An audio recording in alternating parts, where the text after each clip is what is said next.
Power on.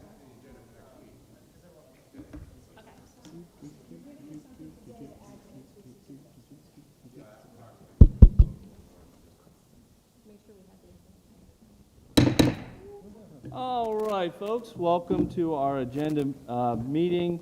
I'm glad you are here. We have a whole bunch of folks helping out and being here. Let me see. Oh, here it is. Wow. I am calling this meeting to order. Before we start, I do have a statement I'd like to read. Effective immediately, Mr. Norwood Blanchard, Esquire, of the law firm Crosley, McIntosh, Collier, Hensley, and Eads, PLLC, solely will provide all legal services to the New Hanover County Board of Education, excepting cases of exceptional children's litigation, which is handled by another firm. So that is a statement for the board. So again, Mr. Blanchard, we have trust in you, and we're going to move forward together. So thank you very much. At this point, Ms. Bowie, would you please call our roll? Good afternoon. Pete Wildebohr. Present. Melissa Mason. Here. Josie Barnhart. Here. Pat Bradford. I am here. Judy Justice. Dr. Tim Merrick. Present. And David Perry. Here. Okay, at this point, we will have our invocation. It doesn't say 5, but we'll just go ahead and have it. And then our pledge is supposed to be by Ms. Justice. If she's not here, then we will. Merrick.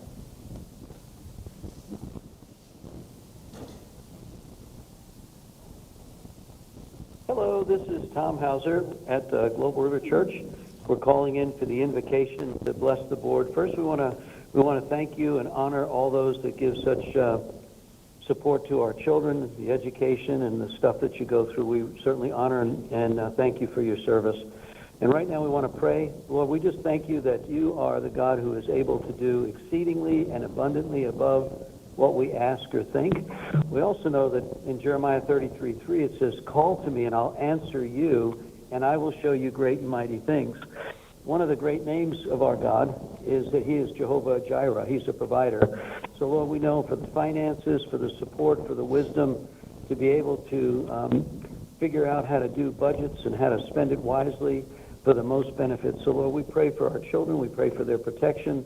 We also pray for your sovereign covering over all the board members, for their unity and purpose. We know that Psalm 133 says that God blesses, and he actually commands a blessing when we dwell together. That means operate together in unity. Unity is powerful. So is disunity. So, Lord, we pray for a unified board. We pray for unified decision-making. And in the midst of it, Lord, you're the one who leads, guides, and directs. So we ask that you lay out the pathway that all of these, those that are called to this position would be able to honor both God and man. But we also know that the primary thing for all of us is that our children would be protected and educated to be able to excel and be able to face all the challenges that are before them in their lives. So we thank you, Lord, for what you're doing, and we give you praise and glory in the mighty name of Jesus. Amen. Amen. Ms. Justice. Pledge allegiance to the flag of the United States of America and to the republic for which it stands, one nation, under God, indivisible, with liberty and justice for all. All right, thank you. Just in the nick of time. All right, next on our agenda is the approval of the agenda. Do I hear a motion? Second. We have a motion and a second. Any discussion? Yes, I would like to add. Dr. Merrick. I would like. Sorry, am I being heard? Here we go. I would like to add 2 items to the agenda. One is I would like to apologize to my board members for not bringing it sooner. February is Black History Month, and I think it's only appropriate that our board recognize that. And so I would like to bring a proclamation of the acknowledgement of Black History Month and the contributions of our African American citizens. I would like to put that onto the agenda under new business so we can adopt it.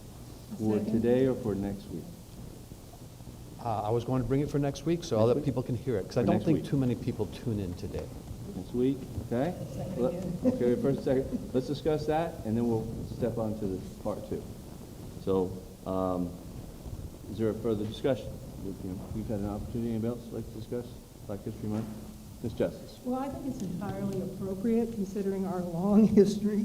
In fact, this is our 250th anniversary of the nation. Having been a history teacher and also having the privilege as an administrator and later as a board member to go in and out of a lot of classes over the years of the different schools that celebrate Black History Month, I got to say it's nothing but a positive for our students of all genders, races, or whatever.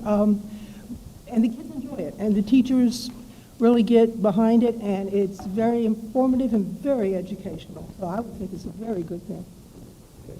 Anybody else to discuss this Black History Month? Yes.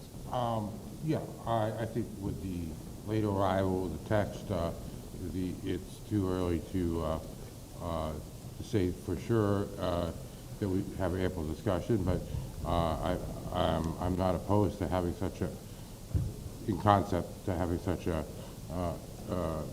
resolution considered at next week's meeting.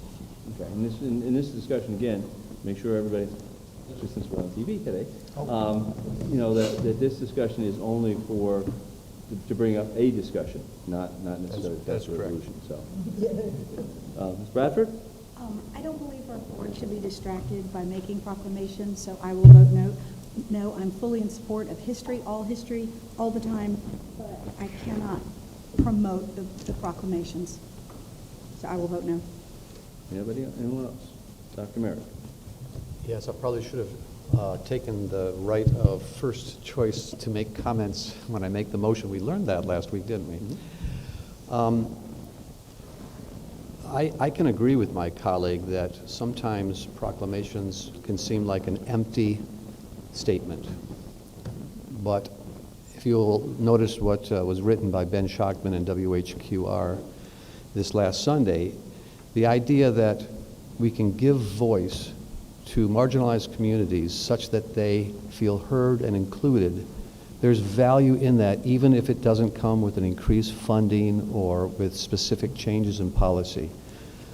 Simply to be able to say, we understand both the contribution and the hardship, I think it's appropriate, and I think our students would appreciate it, and I know the community would. Any other discussion? Hearing none, Ms. Bowie, would you please call the roll? This is again, let me restate, let me get this right here. I'm going to restate, and this is to add a discussion to next week's meeting about a possible proclamation or a proclamation for Black History Month. Ms. Bowie? Mr. Wildebohr, Yes. Ms. Mason, Yes. Ms. Barnhart, Yes. Ms. Bradford, No. Ms. Justice, Yes. Dr. Merrick, Yes. and Mr. Perry. Yes. Okay, that motion carries 6-1. Mr. Perry? And then I'll go back to Dr. Merrick. Point of inquiry. I would like to add something to the agenda for next week. Is it appropriate to do this now, or is it better to do it while we review the agenda? Now would be the time to do it. Okay.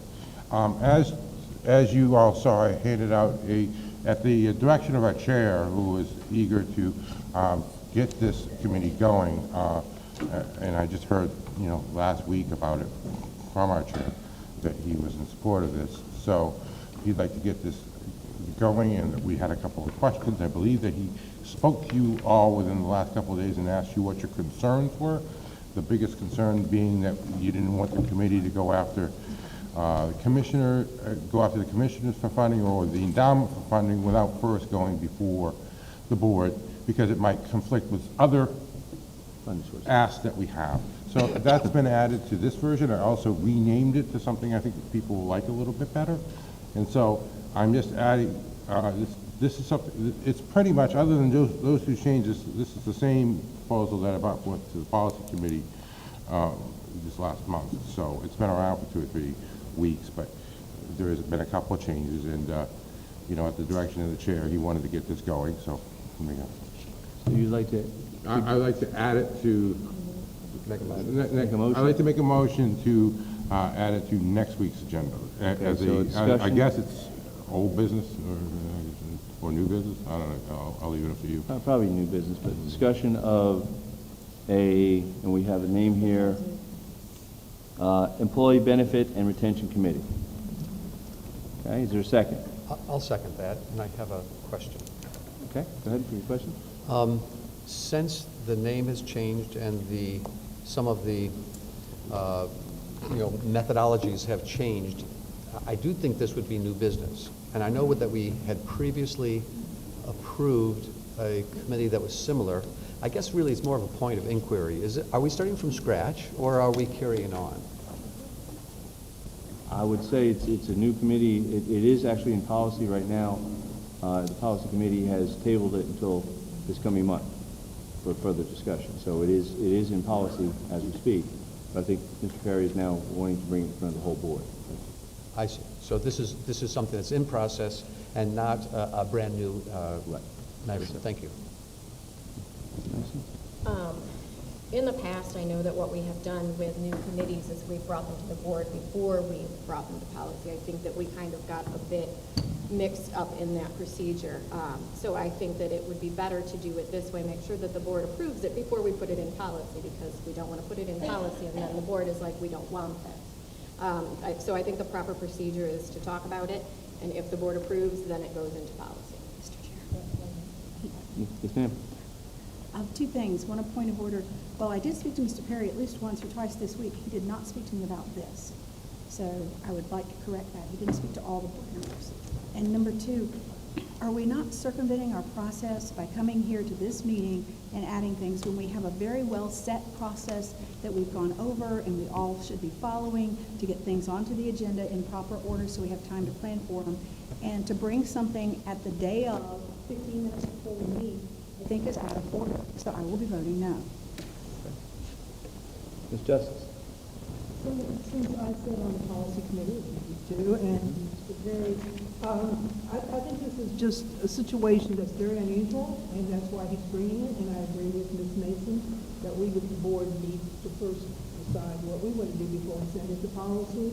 I don't think he's just bringing it here suddenly. We've been talking about this now for a while, and it's an unusual process just because of the changes that have gone about, and I think they're appropriate changes. So I don't feel he's just bringing it in, although let's be honest, he has done that a couple times. All right, Mr. Perry. And I just, like I said, I'm not saying that I told everybody. I did email it to everybody a little earlier with the revisions. But yeah, really, it wasn't within the last few days, I believe, that me and Mr. Wildeboer spoke, and so I may not have had an opportunity to speak to all the board members about this, but this has certainly been something that's forthcoming, and I think it's important it's not the same ad hoc committee, it's a different standing committee that would show to the community that we are dedicated to looking after our employees and making sure that we can get them all the benefits that we can so that we help recruit and retain the best employees at all times. Okay, thank you. All right, so I will restate. So this is a motion to add a discussion next week of the employee. Probably about. Sir? Oh, can I a vote? Yeah. Discussion and vote of employee and retention committee to new business. To old business. I'm sorry, old business. Old business? Old business next week. All in favor, please signify by saying aye. Aye.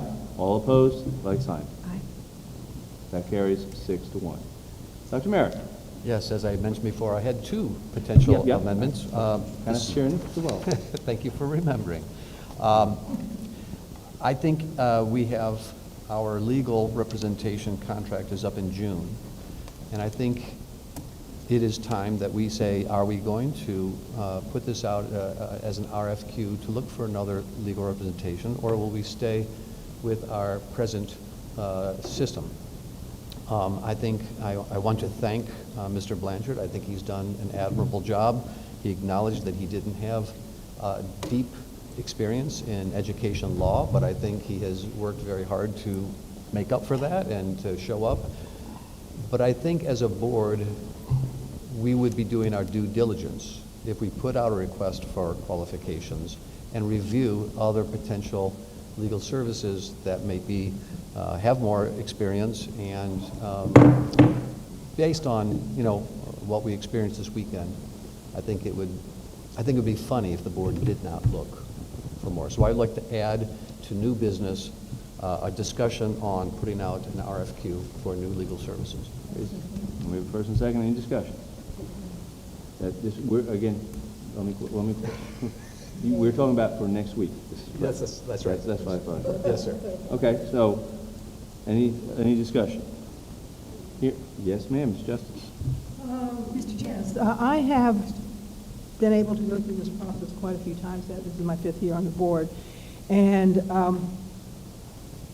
and by the way, I do believe that you're right. They have done a good job trying to make up, considering they were involved originally in any educational client policy. But the truth is that we should have the best representation, so this discussion is important.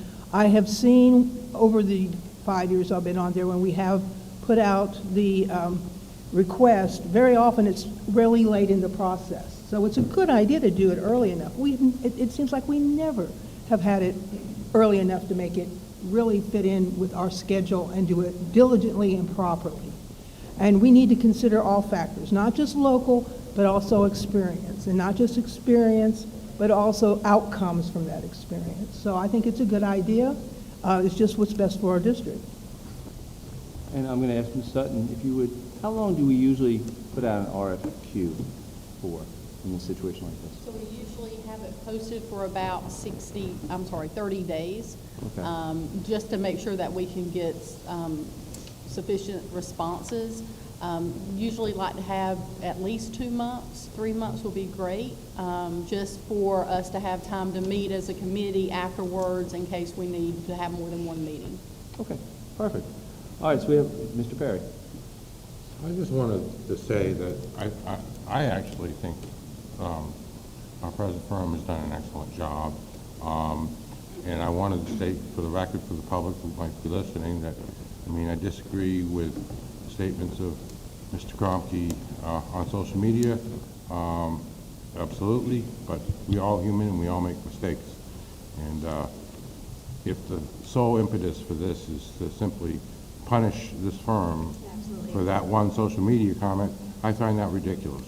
So, yes, it's important. I think they've been doing a good job, and I just want to make sure that, while some discipline may be in order, I just want to make sure that everybody knows that I have confidence in the attorneys that we do have and in the job they've been doing. So I just wanted to state that for the record. Thank you, sir. Dr. Maris? Yeah, I did not want this to seem like it was punitive. But now that you've brought it up, I do think, and thank you, I want to congratulate and acknowledge this board for their timely and decisive decision to cut ties with Mr. Kromke. I think we've seen the outcry from the public, both in our inboxes being exploded and on social media and in the news. So I want to give acknowledgement to the citizens of New Hanover County who said, no, this is not what we want. And then I want to acknowledge each of you for showing up. I know the last 48 hours has been very busy. And I think a really good decision has been made, and I want to make sure the public understands that that decision was made by all of us coming together and making that decision. So this is not punitive towards, and I'm sorry, I can never get the whole name of McCloskey and you know, that's right, whatever, that one. This is not punitive, and I have a very good working relationship with Mr. Blanchard. But as I said before, it's about experience and whether or not, you know, we've gone through this year and said, okay, how have we done? I think it's time for us to look further. Okay. Ms. Bradford? I want to comment on this because Mr. Kromke's post was offensive, inappropriate, unequivocally, just flat out stupid. Okay, but two things I want to note. I'm really saddened by the stream of inappropriate social media posts that we've seen, some by members of this board. They're terribly unkind. But I want to acknowledge Mr. Kromke's quick response, his apology, his ownership of it, his remorse, and he did it publicly, and that speaks of his character to me. So before we character assassinate this man, I want to remind you that we find a really good example in Scripture of a woman caught in adultery that was brought to Jesus for comment, and he said, "Those of you who are without sin, you cast the first stone." So I would like to put that out there to you, because some of you have made some really offensive posts, and it did not come to this kind of uproar, because the people on the side of that argument politically didn't come after you. So I do believe it's politically motivated. Mr. Chair, I call the question. Okay, I'll second that. And I do think I've given you guys some latitude, but I think we need to pull it back into, we have a motion in front of us now to put out RFQ, to have a discussion next week to put out. Point of order, Mr. Chairman? Yes, Don't sir. we have to vote on closing comments? Oh, yeah, we're gonna do that right now. Oh, Yeah, no, I'm restating it, I'm doing what I'm supposed to do here. We have a motion in front of us to have a discussion next week about putting out a legal RFQ for legal services. Ms. Bowie, would you please call the roll? Mr. Wildebohr, Yes. Ms. Mason, Yes. Ms. Barnhart, Yes. Ms. Bradford, No. Ms. Justice, Oh, sorry. Yes, change my vote, yes. Ms. Justice, Yes. Dr. Merrick, yes. and Mr. Perry. No. Okay, that passes 6-1, so that will be added to next week's, No, that was closing the That was closing debate. debate. closing debate. That's right, thank you. That's why she's here, That's keep me what I'm trying straight. to say. That's what you were saying. Okay. Now we will take up, so we will close debate, and now we will take up the question of whether we put out an RFQ, or we have a discussion next week to put out an RFQ for legal services. Ms. Bowie, would you call the roll? Mr. Wildebohr, Yes. Ms. Mason, Yes. Ms. Barnhart, No. Ms. Bradford, No. Ms. Justice, Yes. Dr. Merrick, Yes. and Mr. Perry. No. So that does pass, excuse me, it does pass 4-3, so we will have the discussion added. I would imagine that would be the new business. New business, yes, sir. Okay. Would it be older?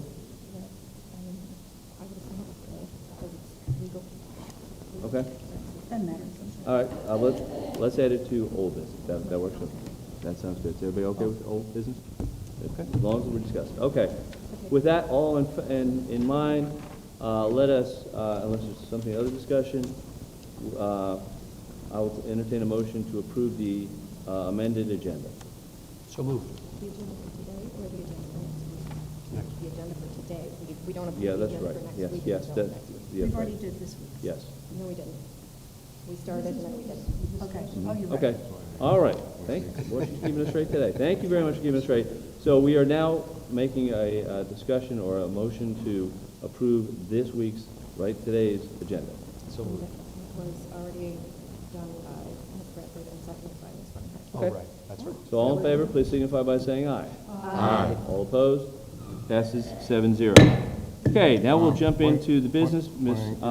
Mason, if you would please keep up with our time. Point anchored? Yes, sir. So the motions as far as adding into the three items between me and Dr. Merrick, they are already now on the agenda. Yeah, for next week. Yes, Okay, sir. thank you. Yes, sir. Okay, so now we'll move into next week's agenda, which is our February. Please note that from now on, we will have the big red letters, which is perfect, saying draft agenda, because it is being brought out earlier. I'm going to been roll drafted. down. When you want me to stop, just kind of, I will be reading, so please just, call out a little bit. We'll have a call to order, roll call, invocation, presentation of colors, national anthem, Pledge of Allegiance. Who would like to do the Pledge of Allegiance this time? Ms. Bradford, okay. Ms. Bradford will be doing the Pledge of Allegiance. We'll have the approval of the agenda, approval of the minutes, recognitions, 15 minutes. Is that good? 10. We're going to drop that down to 10. Nice. We like that. All right. I have a question, and I'm going to look over here because I think maybe I'd have an answer. In the back of my mind, I keep saying, where is our student voice? Where has our student voice gone? Thank you. So where has the student voice gone? So our student voice group that we knew to be in existence hasn't necessarily come together in the same organized way in this school year. So I did spend some time with our executive directors of school support to talk about recruiting students from our student government in our high schools to be available for student voice, and I don't have anybody for this month. Okay, well, fair enough. But I'm going to keep trying. Thank you, I appreciate Thank that. you. And I think that's a great idea. Student government would be a good place to go also. Okay, so we don't have student voice. Superintendent's report, 25 minutes, is that right? I think at least. At least, okay. 5 minutes, board chairperson's report, also 5 minutes. We do have young scientists. Does anybody have any idea how long that presentation is going to be? Looking over at Dr. Hamilton. 10 minutes. 10, or I'll look over at Dr. Barnes. 10 minutes, okay, so if we could add that in, please? 10 Mr. minutes? Chair? Yes. I do believe they had mentioned to me 15 minutes. Fine with that. Okay. Okay, let's go with 15 then. Perfect. Young scientists, and Dr. Merrick, thank you for bringing that forward. Called audience is 60 minutes. We continue with that. Consensus items, we have 15. Let's go ahead and run through each one. Again, now is a great time to ask questions if you have them. So let's start with A. Ms. Barnhart. Thank you, Mr. Chair. I would just like for Ms. Barnum just to speak to, I know these are contracted workers to support, but if you speak to the changes and how it's affected for our students with this. Yes, specific to the contract with Learning Perspectives, we have incrementally been increasing that level of support, and that's consistent school year after school year as we have students needing more and more intensive supports around behavior and emotional regulation in our various maximum service programs. This contract gives us an opportunity to have scheduling flexibility and to move staff around very quickly related to the specific and unique needs of some of our students with the most behavioral and emotional supports. Thank you. Any other questions? Dr. Merrick? You know, I am always very concerned about our budget for our EC department, and we've seen in the audit that it needs help. So when I look at this, I'm thinking to myself, oh, good. I'm hoping that this is part of what is going to help. But I couldn't help but notice that it more than doubled. And I guess I'm right. I'm echoing the concerns of my other board members, just for us being responsible to understand a little increase I get, but it's over double. And can you speak to that?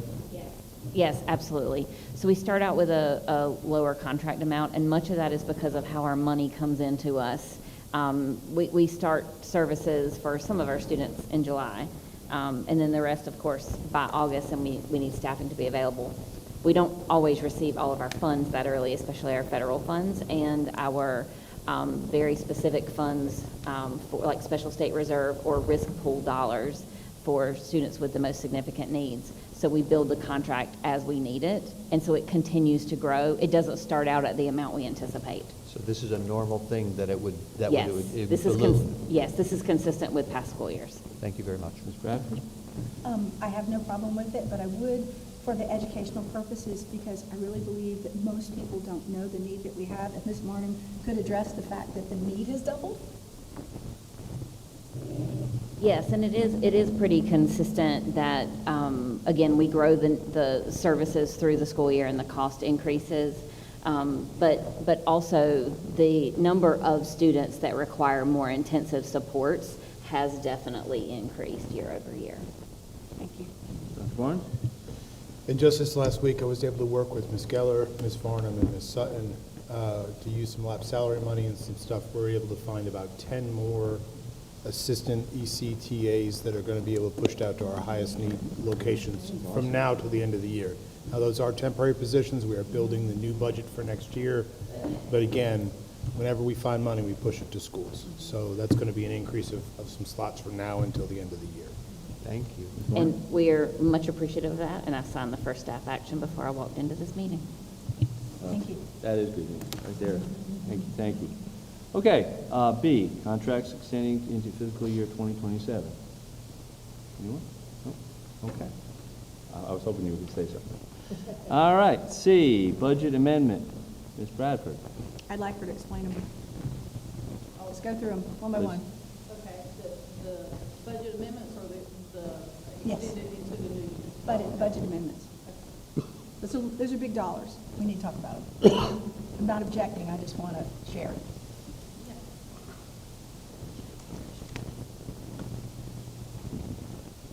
Okay, so we'll start with our state revenue. We are making an adjustment to state revenue. It's a reduction of the 1.7 million you see here. And it's a result of, if you remember when we were building our budget last year, we've had conversations about this, but I haven't brought a budget amendment back for some of these things. So as you recall, we had a reduction in state funding for the local supplement support that we used to receive. And so we had to reduce that state revenue to account for that reduction. And to be clear, that revision was due to the fact that our county now has too much taxable income to warrant the state supplementing our local funding. Correct. Which means that all of our local supplement, 6 in the state, has to come from local dollars. Yes, so the county's adjusted market value of taxable real property has to be less than 50.9 billion for us to qualify for that funding, and so now we're over that threshold. Under the local current expense amendment, you see a reduction here as well, and as you may recall, in our initial resolution that we approved, it did include a safety initiative, and then also the school specialists, those 42 positions that we originally asked the county for, but those ended up not getting funded. So this is just reducing our budget back down to the revenue that we actually received. Under the federal allotment, that's an increase of 5.3 million. So this is an increase where we're recording carryover from previous years. So as you recall, federal funding year runs differently than ours. And so this is bringing that carryover over and recording that on our books, along with, remember, the title funding that we thought we were not going to receive. So we just budgeted carryover because we knew we were going to receive that. So that was your Title 2, 3, and 4 funding. And so in addition to the federal carryover of the other programs, this is also budgeting the new money for those titles. And then for your capital outlay, we have a decrease here also of the 6.7 million. And once again, this was also because we had included a large capital request to the county, and this will adjust that capital budget down to what we actually received. And then in child nutrition, I had a rounding error of $1, so that's me correcting my $1 error there. Sorry about that. Can you explain more thoroughly that $1? We would all chip in on that one, yeah? I have no excuse for that. So then the last amendment you see there is for other restricted revenue. It's an increase of 12 million, and that's because we have to budget the carryover for grants that we received in previous years, and other revenue like indirect cost revenue that we received last year that we didn't spend. So that's carryover. And then also it is including the new school specialist grant we received from the endowment, and that was 2.7 million of that number. Great, thank you. Ms. Bradford, follow-up? So what's the net? What does it net out at? Out of all the increase and all the decrease, what's our net? Loss or gain? I didn't do that. Those are big numbers. Yeah. 12 million, 7 It's an million. increase. I can speak to that a little bit. You've done the math? Yeah, roughly. If you do the math, it's approximately 4 million in the plus. But I think the thing to notice is that this isn't just a singular fund where we can take that money and spend it wherever we want. And so even though we may have gotten some gains in some areas, we can't necessarily take that money to spend it in the places where we've lost funding. Correct. So I think that's a really important thing to say, and I just have to say, well, we see that the state is lowering our funds. We see the county is not giving us the funds that we've asked for. I don't know any other way to put it. Some of our things, we've got a plus here, and I'm happy for that, but I just have to keep saying, We want the county to be our partners, we want the state to be our partners, but it seems like we're not getting a fair bit of that partnership. And then when you see an increase, that money is already earmarked and decided on already. I think it's still an increase of over $6 million, but when we're looking at, we no longer qualify for a subsidy of low fund wealth, that's outside of our scope of control. So it was not something that the school district did, that we lost money because we didn't do it correctly. So I need to state that. As across the state, I think there was quite a few counties that after tax reevaluation, they brought up the threshold. So I think that's something that is in consideration, but this is just to see an increase overall of over $6 million is a positive thing for the school district. Thank you, Ms. Mason, I Mr. Chair. think you have the exact numbers you have? It's not exact. Okay. All right. Ms. Justice? Yeah, I math major that the process of our value, or county value on this property, has increased, but the problem is that when the legislature sets that kind of cap, their intention is if you have that kind of wealth in your county, then you need to be paying more for your schools. And instead this summer, so, do not just blame it on the legislature, there's plenty of things going on. Mr. Perry? Just want to make it very, very clear, because I know there's a lot of people out there in the community, it's like, oh, okay. I do think that, and I'm not sure if it's on our legislative agenda, but, I mean, the fact that we are losing some of our subsidies simply because our tax assessment rate has gone up, not the rate, but the property value has gone up, seems like something we should be lobbying against. And the idea, however, that somehow,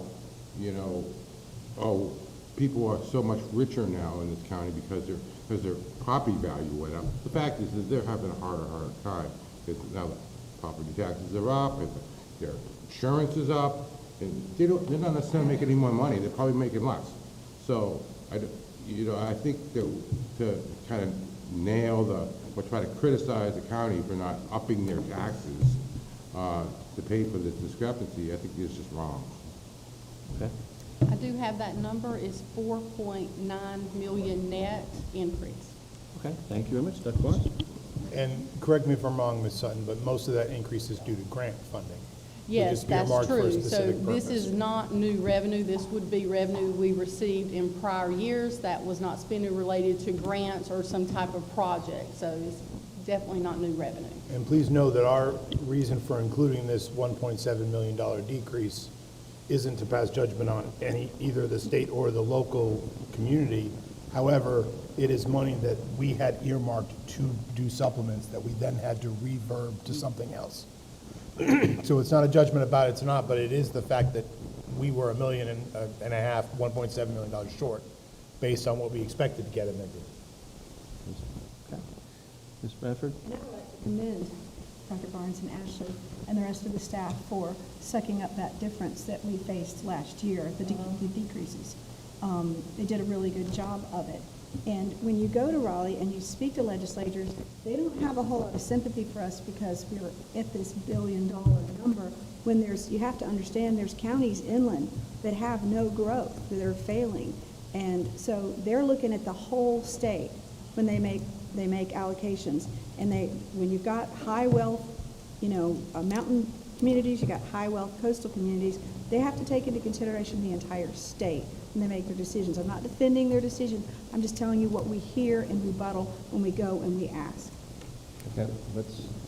Justice. We can go on, this could be like a 4-hour discussion, so let's let you two talk and then we'll be done, okay? Absolutely. Two-thirds of our money, our budget comes from the state. We are now the 50th in this state, in this country, in resources given to us by our legislature. They can rationalize all they want about poor counties, but the fact is that they are responsible for our main reason that we're having such a crunch all across the state is because they are not supporting our public schools the way our children deserve. 50th in the nation, gang. And Dr. Merrick, take us home, please. Yeah, thank you, Mr. Chairman. I understand that our property values increased, and therefore we are considered a wealthier county. And I do believe that it's fair for the state legislature to say some counties need more than others. But while our taxable revenue went up, so did every other cost. So my question for the legislative committee is, will you go to the state and say, you need to keep raising your caps to keep up with the need? That's all. And that's a great lead-in. Committee assignments will be handed out during committee reports today. So that will be handed out. We have them back there just waiting to go. All right, we are going to carry on because we do have some folks over here waiting, and I really want to hear from them. So let's go on to, let's see, D, which is contracts and purchase orders. Anybody? Ms. Barnhart? I'd just like to hear and elaborate on the E-rate wireless funded by the state of NC. And Ms. Brinson's going to help me out with that. Thank you.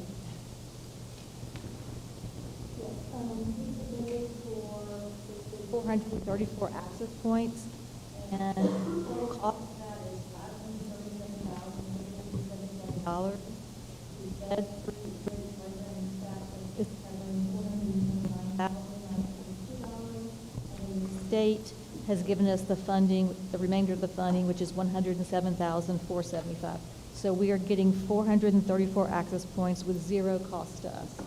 And I want to point this out because this has been something that we've discussed for probably the last 2 years of E-rates, both on federal and state level. So to get that funding and receive that is because of a direct advocacy that we've been doing for the last few years. So thank you, Ms. Brinson, for pointing that out, and thank you for your hard work.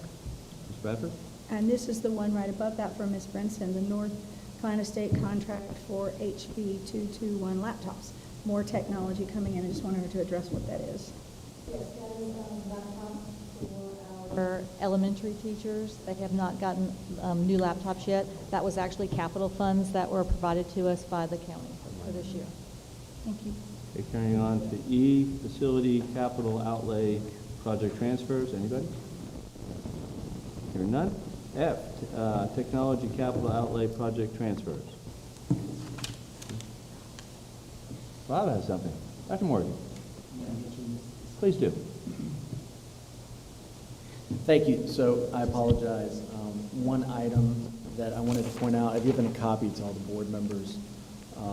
After talking with Dr. Barnes, we're expecting a contract to come in tomorrow for review. And in the interest of time, I would love to be able to try and put that to the board for approval if it comes through and we agree to the way that it's presented and it gets pre-audited by Ms. Sutton. It's for the replacement of the underground storage tanks, transportation.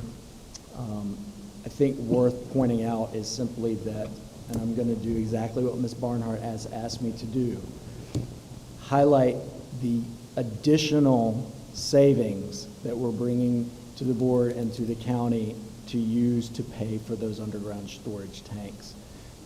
That's something that needs to take place over the summer. And so the main reason for bringing this to your attention today is hopefully if this moves forward and I can have that contract ready to present to you at the board meeting on Tuesday, you all would be okay with agreeing to that, or at least reviewing it. Again, just in the interest of time, I'd prefer to not lose another month of prep work simply because I missed receiving this contract by a day or two. That's all. Mr. Chair. This was deferred, is that correct? Yes, sir. Ms. Bradford? So if I understand you, you'd like us to amend our agenda to add this for next week? Is that what I'm hearing? I think what I'm saying is that it will get added to the agenda for the consent agenda next week. So I wanted you to have awareness that it was going to show up on your consent agenda next week. So don't we have to put on that? Because we've already approved the agenda? Yeah, we do. But Yeah, we do. can add- So I move that we add it to next week's agenda under the consent agenda. Okay. I apologize, and thank you. I'll second for purposes of discussion. Okay. I do want to say, Okay. I'm assuming this is just more, if for some reason you don't get everything done, and Sutton does everything, that you would just withdraw it. Yes, sir. Okay. That's correct. All right. Yes, ma'am? Again, I'm just going to highlight what you said, is we were able to save money on the projects, and so to get more of our capital needs addressed. So we appreciate the partnership that we have with our county commissioners, and to be able to save over $1 million to go further down the list is due diligence on our part, and I appreciate it, sir. Thank you. All right, I'm going to restate the motion that we have in front of us as soon as I can find my paper. Anyway, there it is, I got it. It's add the replacement underground storage tanks at Carolina Beach and under consensus item M. Right, we are going to, this motion is to add the replacement of underground storage tanks at CBRC, having a discussion about that, next week's consent agenda. All in favor, please signify by saying aye. Aye. All opposed, like sign. Passes 7-0. Okay. Thank you. Thank you. Let's see, we were at technology, we passed that procurement plan for the school nutrition program. Any discussion, questions? Seeing none. H, purchase of mobile units for Porter's Neck Elementary School. Mr. Perry. Yeah, so this is about $330,000 for a couple of new mobile units for the elementary school, Porter's Neck Elementary School, which is part of our request to expand the school at Porter's Neck Elementary next year. So why are we spending $330,000 now for something that presumably within 2 years we'll have or 3 maybe. We're not going to need anymore. I mean, so what are we going to do with these units once the addition is actually built, assuming the voters actually approve the bond? Dr. Morgan? So originally, there were 4 mobile units slated to go to Porter's Neck. 2 are currently out there. These are the remaining 2 that were deferred previously due to the structural repairs that took place at Hanover. So these have been on the docket as part of plans to finish a project that initially started. Ms. Mason? And just for clarity, the ones that are mentioned on the bond are in addition to these, correct? Yes, the expansion of the school that is mentioned in the bond discussion is an expansion of the building, not necessarily 8 new mobile units. Ms. Justice? In addition, yeah. Yes, it's an addition, I apologize. Justice? So this is planned even with the bond package, so we need it. In fact, I'm actually very concerned when I look at the proposed growth for that end of the county. I'm shocked. So yeah, I can't see how we can't use them. And if we do need to move them, that's been done before, often, in fact, to areas that they needed more, say, once expansion of the bond, project is done. But as I said, I'm concerned very much about the proposed growth when I look at all these different projects. And I'm going to go to you next, but before that, I would say, if nothing else, I mean, using them over at UNCW wouldn't be a horrible idea down the road. I'm just saying that, sorry. Yeah, I was just going to say, first of all, with the number of students we already have at Porter's Neck, I thought we already had more than 2. And certainly I think we need them. But I also know that with the continued growth of the county, whether it's up north or anywhere else, I have a good feeling that these are going to be put into use before we get all those new buildings built. Bradford? And I would ask a question of Dr. Morgan. Is there a master list anywhere of all of the mobile units dispersed in the county and the age of them? Because I was looking at a couple over the weekend that are really old, and so I just wondered, is there a master list that tells us what the age is? Where do we find that? I will find that. I don't have it with me right this second. That'd probably be a good thing to have. We do have that, though. I mean, for us. Sure. Thank you. But don't we call them learning cabins? Cottages. So it's good to know that we can reuse this for another purpose. So, but if we could just clarify, assuming the bond is passed and the addition is made, are we supposed to still have these 4 units and the addition? Because it would seem to me that we should be building a bigger addition instead of depending on these things. It just doesn't make any sense. Dr. Morgan? As things stand right now, the discussion has been that the mobile units would remain in place and the addition would be added to the building, the structure, the existing structure. Refresh my memory, that is 8 new classrooms? Yes, sir. And clarification, that's because we anticipate more growth, because it's rapidly growing, correct? Is that? Yes. Thank you. And because of their current enrollment. Anybody else? Okay, we'll carry on. And again, So close. in a perfect world, you want all of your schools between 80 to 85% at capacity to give you that flexibility that we're talking about. And Porter's Neck is well over 100% capped right now. Isaac Bear, Early College High School, MOU. Doctor? Really just a bit of inquiry. I noticed that the first contract, or the last contract was for 3 years, and I'm noticing that we're actually asking for a 1-year extension. And I'm just kind of curious as to why we're not asking for perhaps a longer one. Something's in place? Yeah, in conversation with UNCW, we were trying to get the DC Virgo and the Isaac Bear contracts to sort of line up. So we were getting ourselves a year extension. At the time that we started this, we were talking about still what's the long-range plan, the buildings, all those kinds of things. So we wanted to give ourselves a little bit of running room. They're still committed to the program. We're still committed to them. They just asked for a little bit of time to That's good to do a hear. long-term. When I hear 1 year, I'm a little nervous. No, it wasn't. Excellent. Thank you so much. Mr. Perry? Just a question. It says in the end of section 3 on the second page that it talks about the increases on merit, legislatively mandated, and/or benefit increases to the personnel providing the services as shown in the attached chart. I don't see a chart, so do we have one? Are you on item I? I apologize. I do not have that chart, and I will find that. No, I know the conversation has been that position is the amount that they have included in here is based on what we have been paying, what we're paying for this year. I think the idea was that if there's going to be an increase in that salary and benefits, that the increase could be applied to us accordingly. So I apologize for not including that, and I will make sure that we have that. Thank you. All right, put it down. Where are we on? Jay. Let's see, yeah. Anybody have any discussion about Jay? Jay, which is Jay? Mr. Chair, Yes, ma'am? I was just curious the number of liaisons with this MOU with CFCC that we have. Is there a total amount, or is it just one per school that's defined in it? Oh, boy. I think it is one per traditional high school. Okay.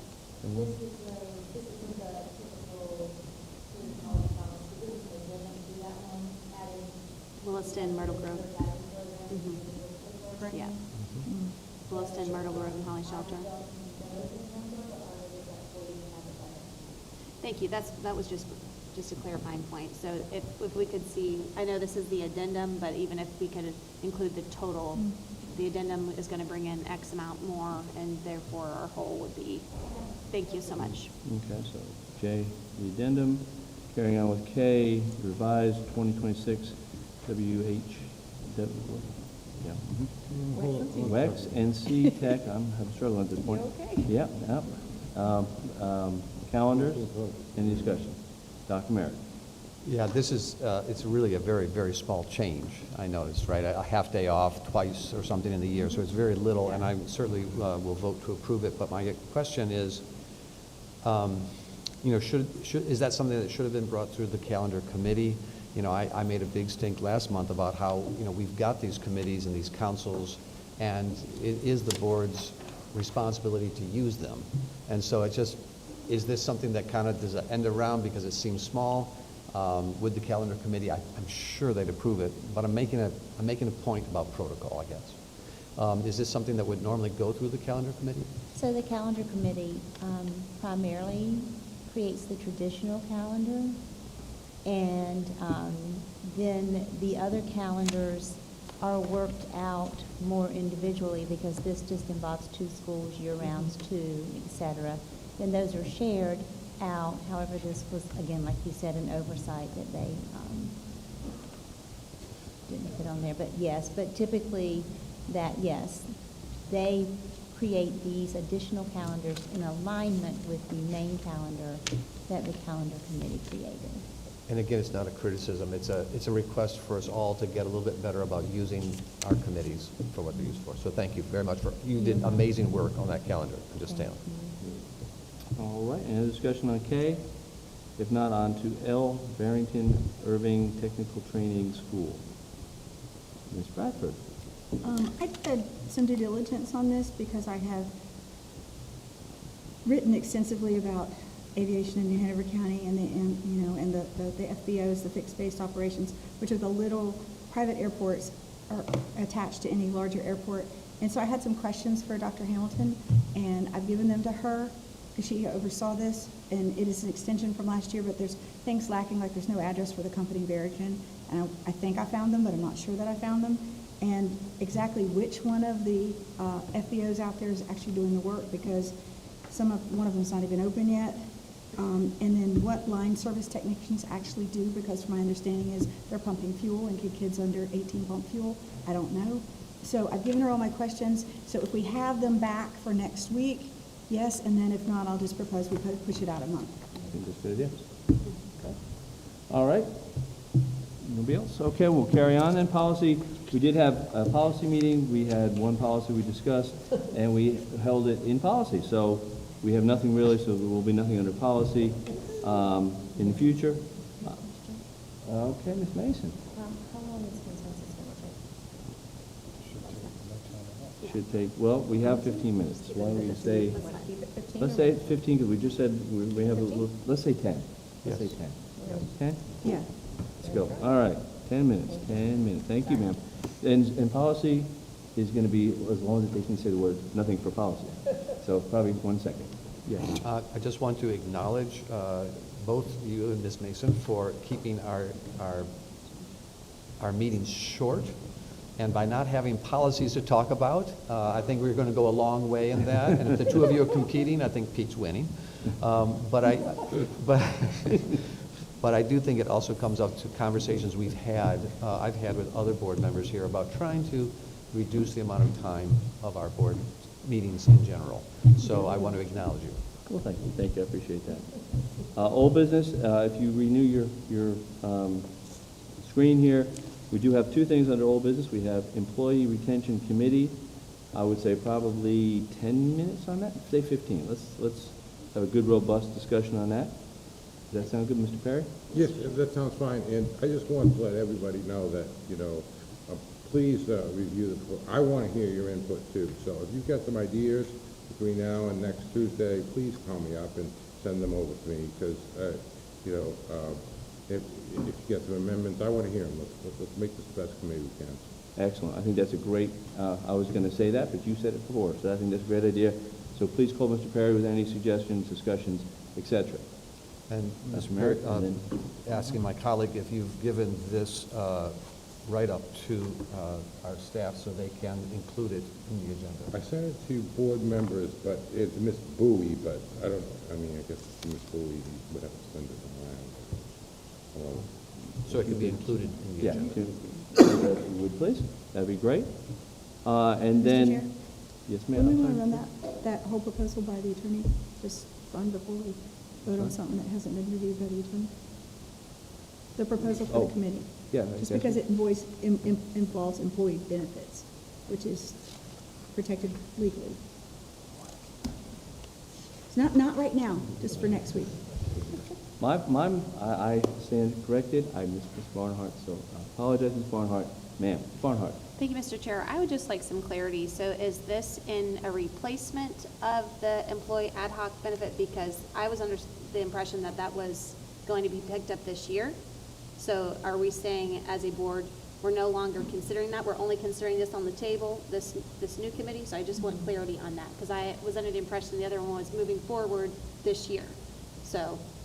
I think it would be at the, I'll let Mr. Perry speak to it, but I think that would be at the will of the board. That's the discussion this week, that if we want to move forward with the Employee Retention Committee, I think they are similar enough that you probably wouldn't want to have both, but Mr. Perry, what's your thought? Yeah, I would expect if it was passed, that this standing committee would pass, that it would be duplicative to have the ad hoc, and then I would probably just make another motion for us to dissolve that ad hoc. Okay, very good. And we said 15 minutes for that. RFQ for legal representation, I would say also 15 minutes. I think that's a good amount of time. If we need to extend it, we can extend at that time. Does that sound okay with everybody? Does anybody have any? Okay? Yeah. Okay, all right. Well, I mean, do we want to say 20 minutes? Let's say 20 minutes to begin for that one. All right. Black History Month resolution, what do you think? 10 minutes? 10 minutes. 10 minutes. We will, or we may or may not need a closed session at that point. Personnel report, correspondence is 5 minutes, announcements 5 minutes, and adjournment, though I always vote against it, we will have to adjourn at some point, so. Yes, sir. I just do want to tell the board that I do have correspondence that I will want to share from the ACES committee, so. Okay, good.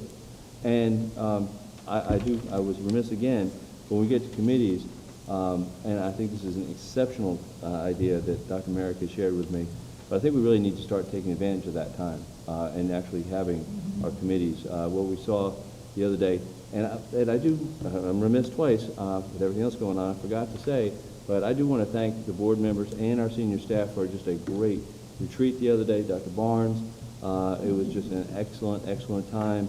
And I'll speak more to it next week, but I think it does need to be covered very quickly. And just saying that, you guys did a great job. I appreciate it. We had some great training. We did have some team building, which was excellent. We actually got to laugh with each other, which I don't think I remember the last time we laughed around here, but we laughed there, so that was good. And I think it is good that, we have to work together, and I think we, and I will enjoy the rest of the time we will be working together, so. Ms. Bradford. We had this good discussion about this at our retreat, and is there any consensus to moving committee reports higher up? Because remember, the suggestion from the expert was that it be higher in the agenda so that the public could hear it. So I would just throw that out there, because it seems to get overlooked. We come back from closed session, and then we're just like pell-mell to get out of here. So should it be moved further up? Would just be a housekeeping question that I would. I don't think that's a bad idea. Yes, sir. I've served on several boards, and the committee reports come up very, very soon after you do the agenda, you hear from the committees, so that way everyone's brought up to date and you're working off the same bit of knowledge. So I would second that. Well, why don't we make that motion? Why don't we just go ahead to our, make that motion. and I guess we'll leave it on our agenda review, but we could use it, right after, I would say, right after the approval of the agenda. What do you think? Well, let the recognitions and those people leave. Oh, are we going to do it? I guess that's our question. Right now, our committee reports are on this meeting. Yeah. So are we going to leave it on this meeting, or are we going to put it to the other meeting? That's my question. Because right now, committee reports are the agenda, the last thing on the agenda review after. So that's another piece of house. I think that's a good idea, but move it up. Okay, I got everybody? Yes. I think keeping it on this agenda review and hearing out from committee reports is really just to inform the board of decision-making. But I like the idea of moving committee reports at the agenda review up prior to the start of information session. But I think it's applicable. It's not business action. It's just information to keep us updated. What's going on? Okay. And I would So move that up to 5, right? Because we do that, then we can actually, as we go through the agenda for the following week, we have some more information to tell. Ms. Mason. Are we talking about doing that today? Because we do have people here to No. present. So I just want to make sure, are we talking about it in the future? Yeah. Okay. Mr. Perry. Actually, I just like to hear people's reasoning, but, I mean, we have, at our regular meeting, we have our superintendent's report, we have our chairperson's report. I mean, is there a reason we're not giving our, like, right after that, at our regular meeting, giving quick committee reports for, right after that, for 5-10 minutes at least? I don't have a problem with that. 10 minutes for each? Will the board? 5, 10, I don't know. Will the board? Ms. Justice is not spoken. Well, actually, I was thinking the same thing.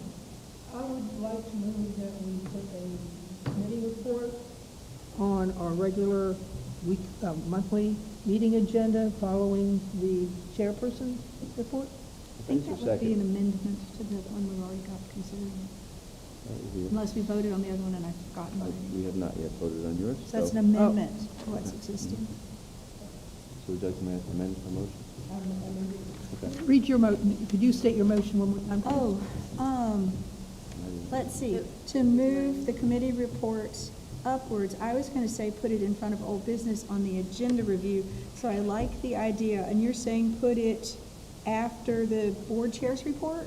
On the regular meeting. On the regular meeting, but where? Would that be item 7 or item 8, in front of information, right? Yes. Yes. Right, that'd be, Yeah. become item 8, I So, guess. yeah, I would, yeah. Okay, I'll second that. Dr. Perry, or Dr. Why not? Yeah, I'm- You can call me I'm in anything, trouble. don't call me after dinner, okay? Dr. Can I Mary. get you a hot chocolate, sir? Yeah, I need some of that. And I'm just reminding the board that a committee report is not something that we discuss, it is not something we vote on, it is not something that we argue about, it is simply bringing us up to date. It's brief, just like the other reports are. Yeah.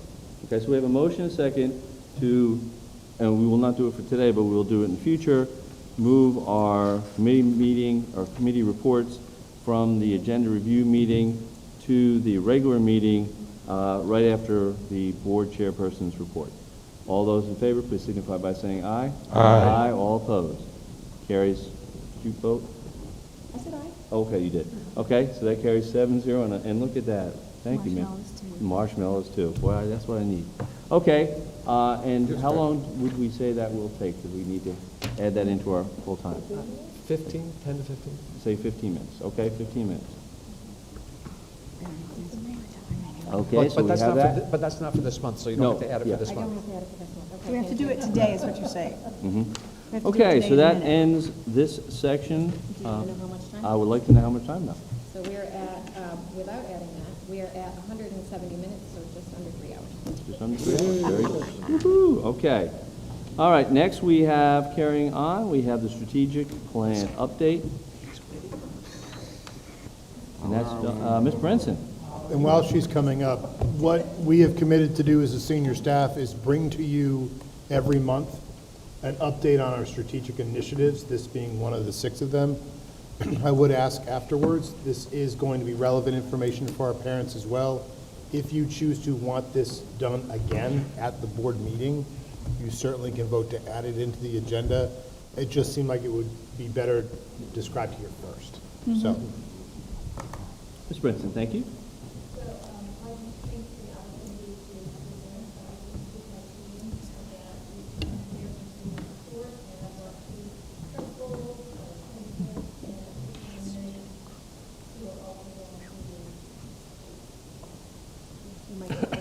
as he takes from Mike. Okay. So again, I brought three guests here presenting with me, Lisa Brenner from Student Support, and then Miss Cindy Bliss from Myrtle Grove, and Christiane May from Castle Hayne.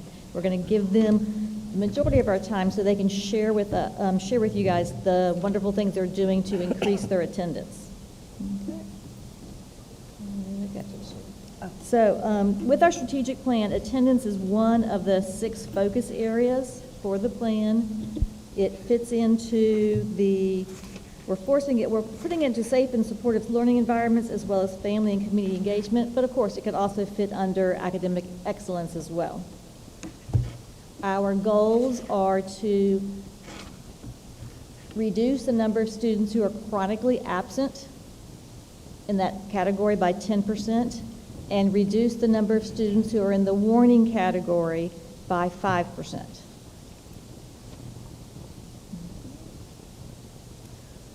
School attendance matters because consistent presence in the classroom directly supports academic achievement, skill development, and long-term learning success.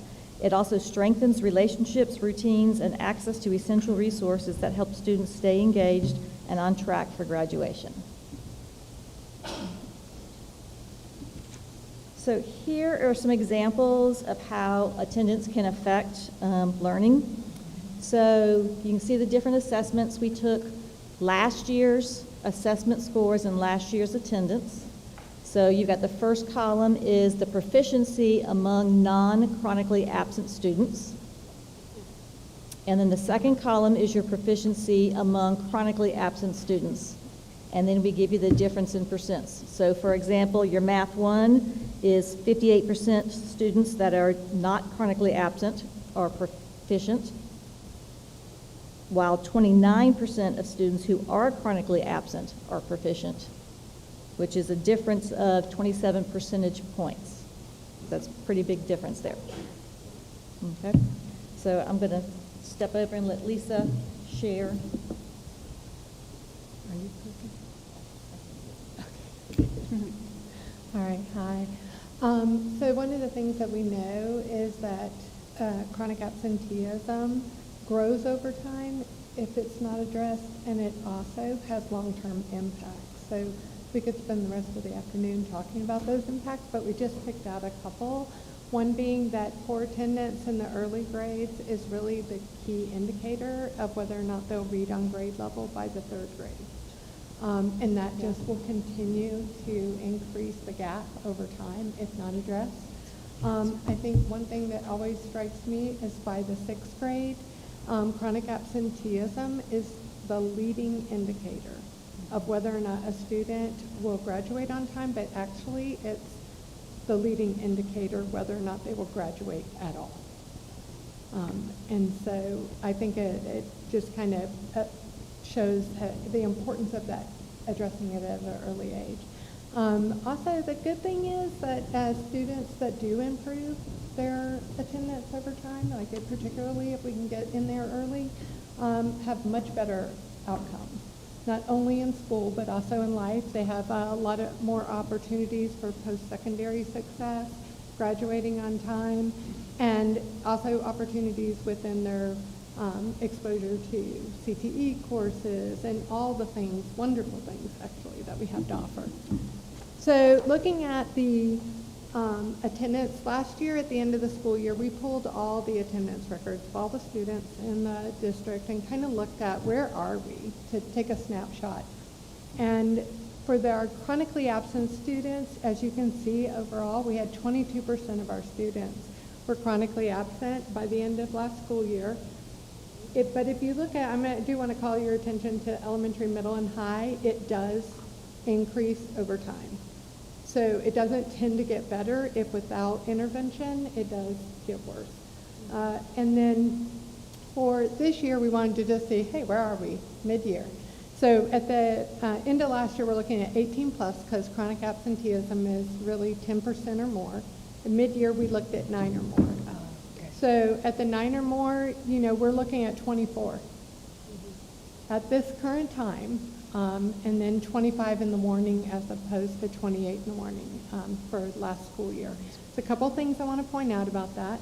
One, attendance has always been important, but we are really focusing strongly on that this year, and we're not going to expect to see a major turnaround mid-year. The second thing, which is the more hopeful thing for me, is that most of these kids that you're seeing in that 24% are not sitting at 18 yet. So we can still make a huge difference in that. Some of them may have gotten flu, and they'll keep coming to school, and in the end their attendance won't be bad at all. But I do think it shows the importance of ongoing monitoring. All right, so one of the approaches, or our actual approach, is really 3-tiered, which you've heard all along for MTSS, but this is how we're going to tackle this district-wide. So we have our universal prevention efforts, which are really about creating a culture where all kids want to be in school and that you're expected to be here. We're doing that. They're doing that at the school level, but at a district level, we have a couple of things that we're doing. I know that you probably have seen some posts this year about promoting positive attendance. One of the things we want to do is not always look from a compliance issue or negative. These are the negative things that will happen, but there are a lot of really amazing benefits for children that come every day, and we want to highlight those. The other thing is, and you all, thank you for this, your commitment to safe and civil schools, which is really something that we're able to offer our entire district. to move the needle forward. And then our data systems, which I'm really excited about because our technology team has done an amazing job really trying to help us utilize the tools in Infinite Campus so that we can monitor in progress. But I'm going to turn it over to the people you really want to hear about because these are the ones I want to hear from, which is our principals. Cindy Bliss is going to come up first, and they're going to talk to you about how they're putting it actually into action. And they're doing amazing work. Can I ask a question at this point, Pete? Can I ask a question at this point? Good afternoon. Thank you guys for being here today. I know it's a long day for you guys as well. So one of the, I was able to attend the Safe and Civil Schools Conference this summer, and it was, they had, of the 4 days that we were there, they were like, and if you want to stay extra, there's this really great session for 1 hour. And I think I took more from that 1 hour than I did from almost any of the rest of the week. Not that the rest of the week wasn't bad, it was very good.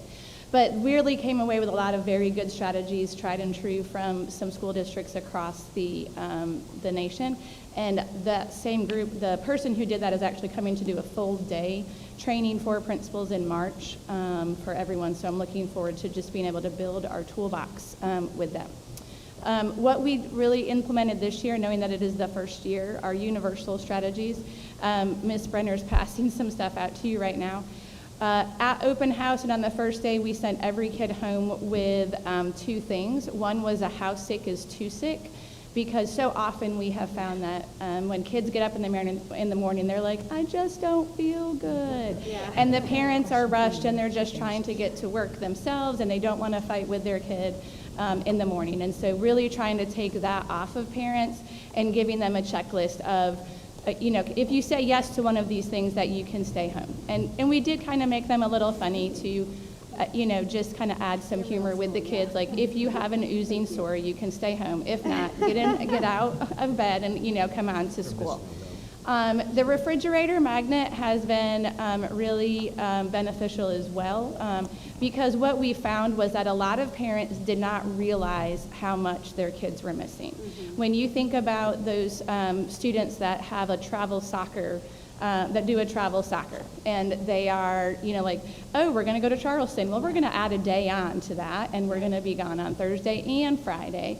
Oh yeah, and January is a great time to go to Disney World, so let's go to Disney World. And so they just have done, 4 soccer tournaments that they've added a day to and then taken a family vacation, right, and we got the flu. And all of a sudden that kid is up to 13 and 14 days. And the parents don't even realize, how much their kid has missed.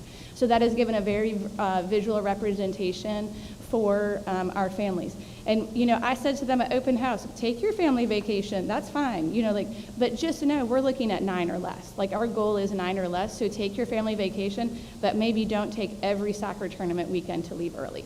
Having that time at school is really important. And plan your days. If you know that you've got a family vacation on Thanksgiving, or you're going to leave early for Thanksgiving, those are 2 of your days, so then how are the rest? Or the day that your kid wakes up and is like, I really don't feel good, you're going to be like, but remember, we're going to Disney later on, so I need you to get up and go to school today. So it's just that you really opens up some good conversations for families and that awareness. Again, we really did find that a lot of our families were not aware of how many days their kids were missing. The homeroom graph, they do that outside of their homeroom classrooms, and they graph by classroom how many percentage of their students are there every day. And there are some good grade level competitions going on amongst the grade levels about how many kids are showing up, and kids have buddied up and they're like, hey, we missed you yesterday, you've got to come to school, you're messing up our graph, and you're messing up our reward on Friday. And so that has been, just another positive visual for kids. The communication as well. So we have told families it's important for you to come to school, and these are the impacts if you don't. We've given that in 2 or 3 different really visual flyers sent home, and just talked about the impact on academics correlated with how many days missed in a school year and over time. The other thing is we talked to the kids. during our morning meeting time, we've done 3 lessons on why it's important to come to school and shown our kids that when you chronically don't come to school, you're less likely to graduate, you are less likely to earn a high-paying job, and these other outcomes that we often don't tell kids because we think that they won't understand it. 6th, 7th, and 8th graders understand graduating from high school and what that means, and when you're not there, what that means. So it's important that we tell kids themselves, like, this is why it's important to come to school. We can't just assume that they know that anymore. COVID really did kind of a doozy on us. They think that they can just sit home and learn just as well. And so we really have to make a point of telling kids why they need to come to school. So that was really what we did with everybody across the board, and we continue to do that. We continue to do in our weekly phone calls home, letting parents know what our attendance rates are. I'm not going to kid you, December really hurt us with the flu and COVID, especially that last week before Christmas. We had 188 kids out on 2 days. Just because the flu hit us pretty hard. So we continue to really talk to our parents and families and kids about coming to school and what our rates are. Then we go to the tier 2, and that is where we do what I call an eye-to-eye check. If we look at those kids that are in that, we identified kids before the year started, and now we have either taken them off or added them to the list depending on what their numbers are. So far this year, that comes through our NHCS leadership team. And so with that, either the homeroom teacher or a member of our student support team or our cafeteria people or our custodians or really anybody in the building that has a connection with students gets one of those calendars that you have, that fridge magnet. And we each have 5 kids that we do an eye-to-eye check with before 9:30 in the morning. And if they are not at school at before 9:30, they get a personal phone call from that person that they've identified as their person that that checks in with them or that they like or have a connection with. And that has really, one of mine didn't come today, and before 8:30 I had an email from him saying, Miss Bliss, you're not going to see me, my stomach hurts, I made it through yesterday, but I couldn't make it through today. And so they really do they do like that connection, and they do feel seen. A lot of kids report that they don't come to school because they don't feel seen and they don't think anyone will care if they come. And so doing that on a daily basis is really important. They know that someone cares for them and that we are looking for them every day. I just want you to pause for 1 second, Cindy. Ms. Bliss, I want that to resonate with you guys, that someone individually calls the kid and says, you matter and you need to be at school. Mm-hmm. That's a critical thing. So I just wanted to make sure that didn't get lost in the shuffle, because that's a big deal. And it's a positive. Like when I call, I say, because a lot of times they don't answer. But my message is, hey, this is Miss Bliss, and I'm calling because so-and-so isn't here today, and I really went to look for them today, and I missed them. I hope everything is okay. Please let us know if there's anything we can do to support you. We look forward to seeing them tomorrow. It is not like, where's your kid and why aren't you here, and bring a note tomorrow. It's a very positive connection that we're trying to make with the kids at that point. But they do know that I'm the one that's calling when it comes up. I wanted to highlight, I was visiting one of our elementary schools, and we have the opportunity in district that you guys get to come and shadow at different schools, and so we've done it with different vice principals and principals.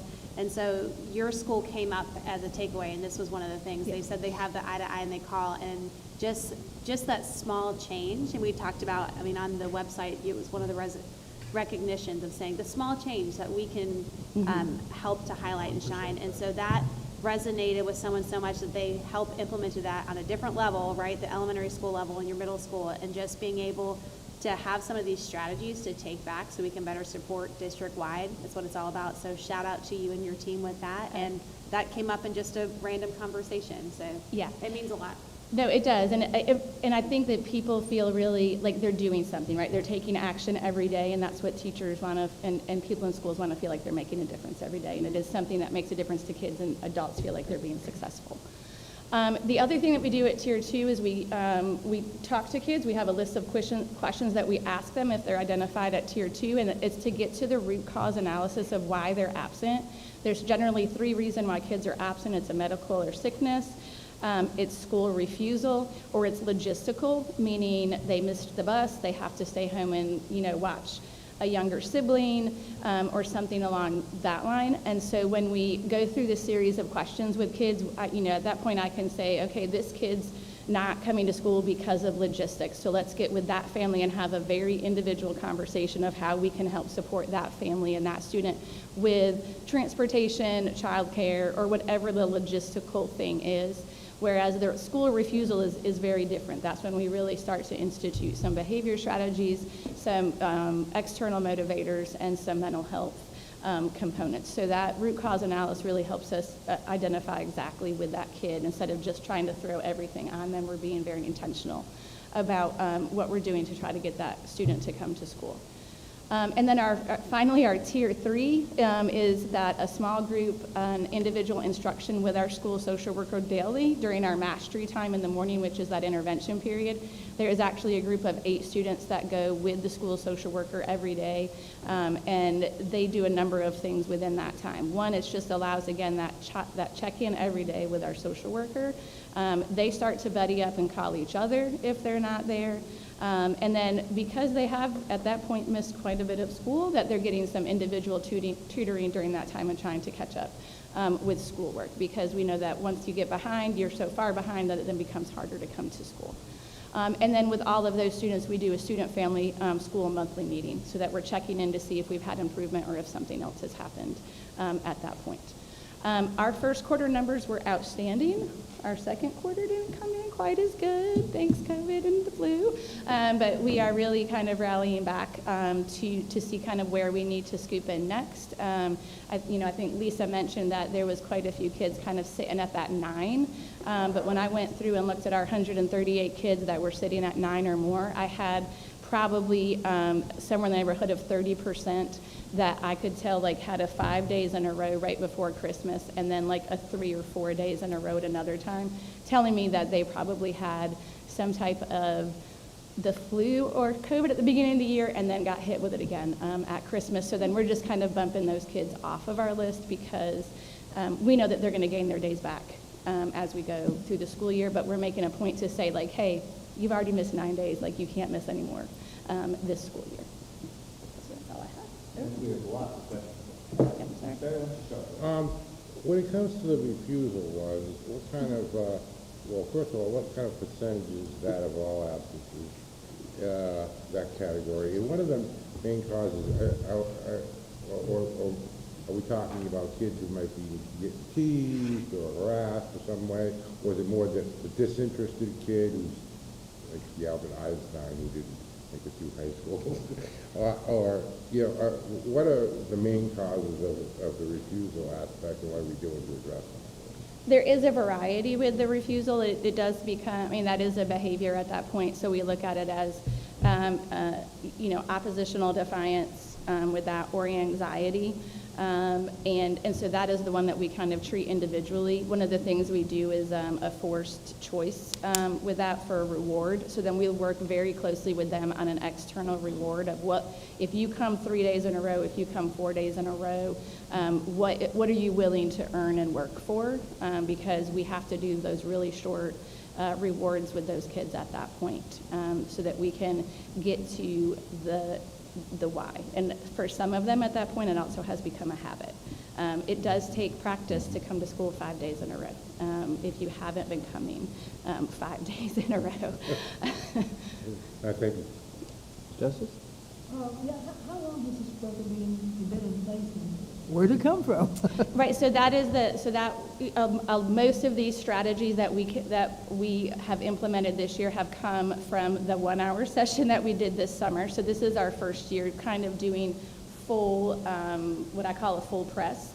Last year we knew it was an issue and we were kind of doing a couple of things. We had, and actually our action plan is linked in the slide deck. If you click on Myrtle Grove, we have a tier 1, tier 2, and tier 3 action plan. And so that action plan had been there, but I would not say it was as robust with actual strategies to use. We were just able to use the numbers from there to identify the students, and we were trying to do a lot more of just blanket strategies versus some of these real individual strategies with kids.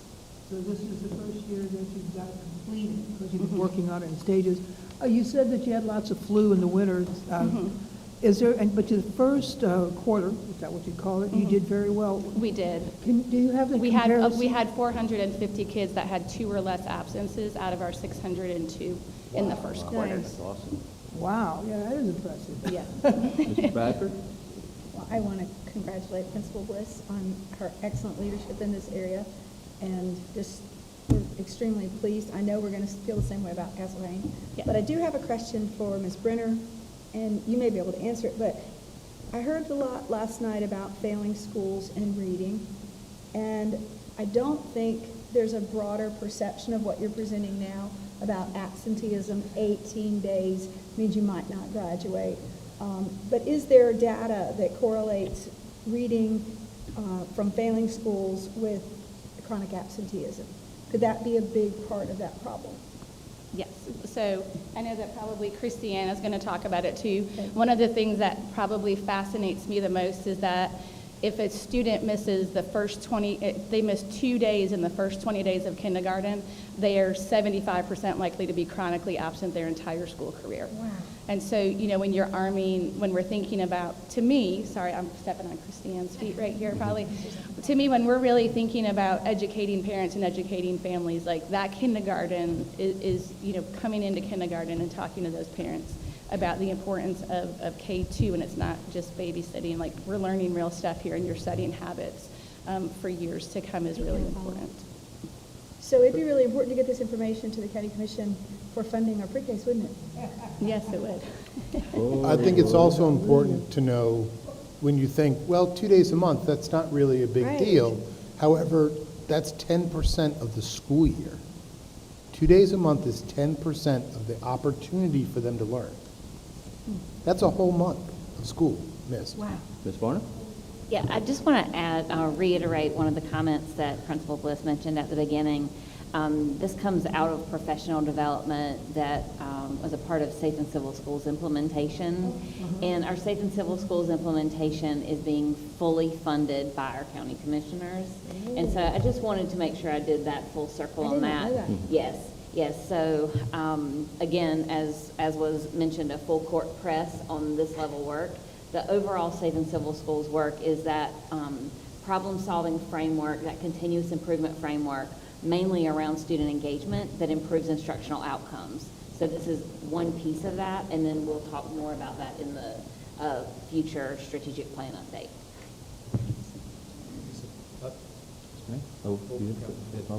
Sorry, it's okay. I think I can say it to all of you, I think, because it's going to be pertinent. But I'm used to people talking about absenteeism as a cause, and it is, right? It is a cause of what's going to happen next. But I really appreciate you looking at what is it an effect of, right? Because ultimately, there's reasons why our kids aren't in school. And so the fact that you're looking at it and even breaking it down to different, thank you. Because we absolutely have to go upstream if we're going to get to that absenteeism. Thank you. Ma'am? Okay. Thank you for letting me speak today. I will start by saying imitation is the finest form of flattery.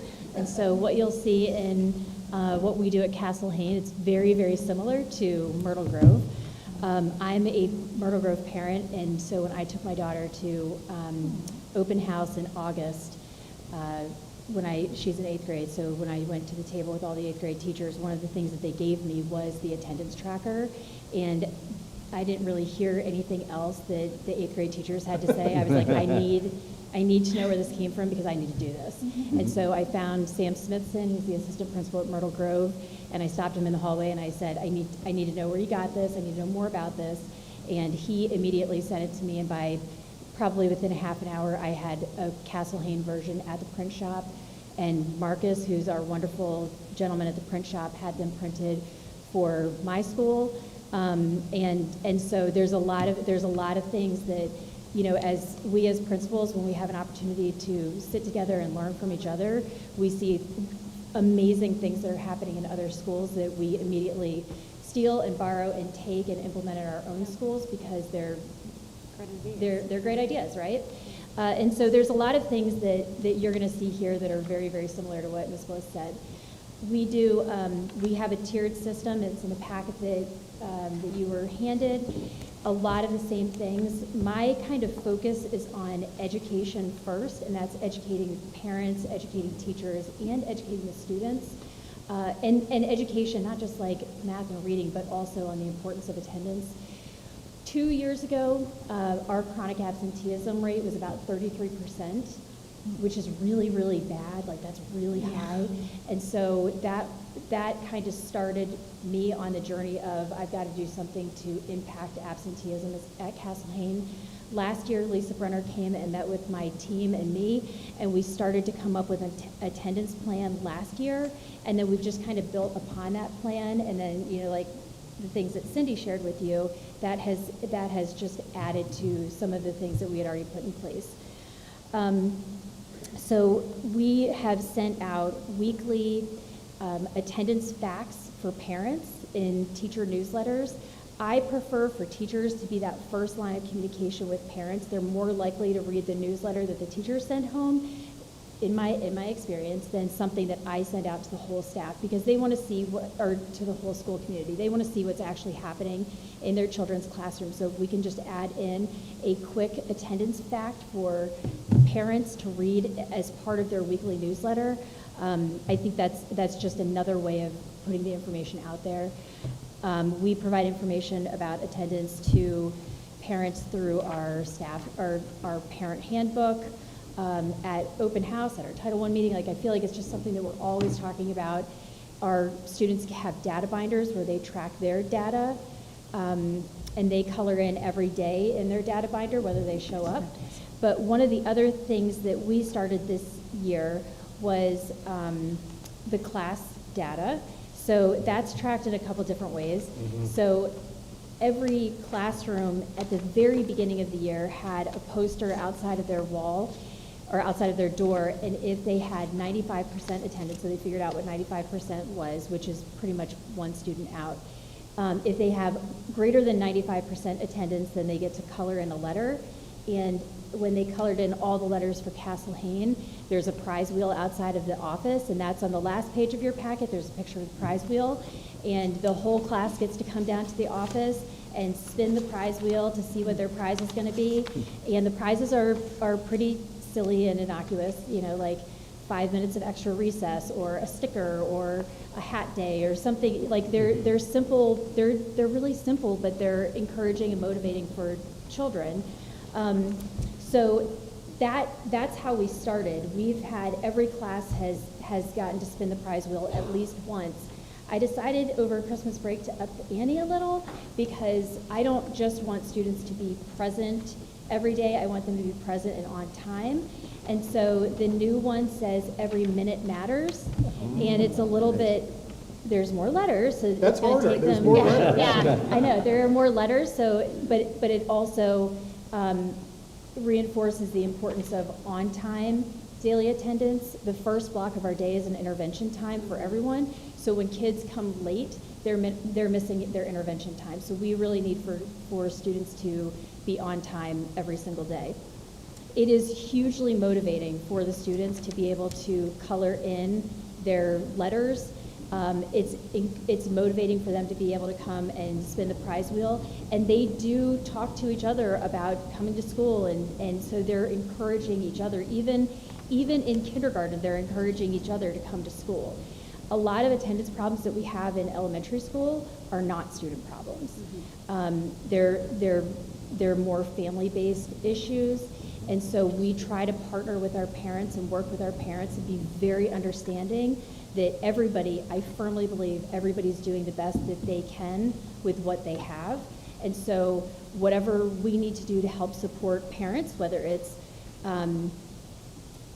providing them with alarm clocks, or, you know, like whatever it is that we have to do, we're willing to do it.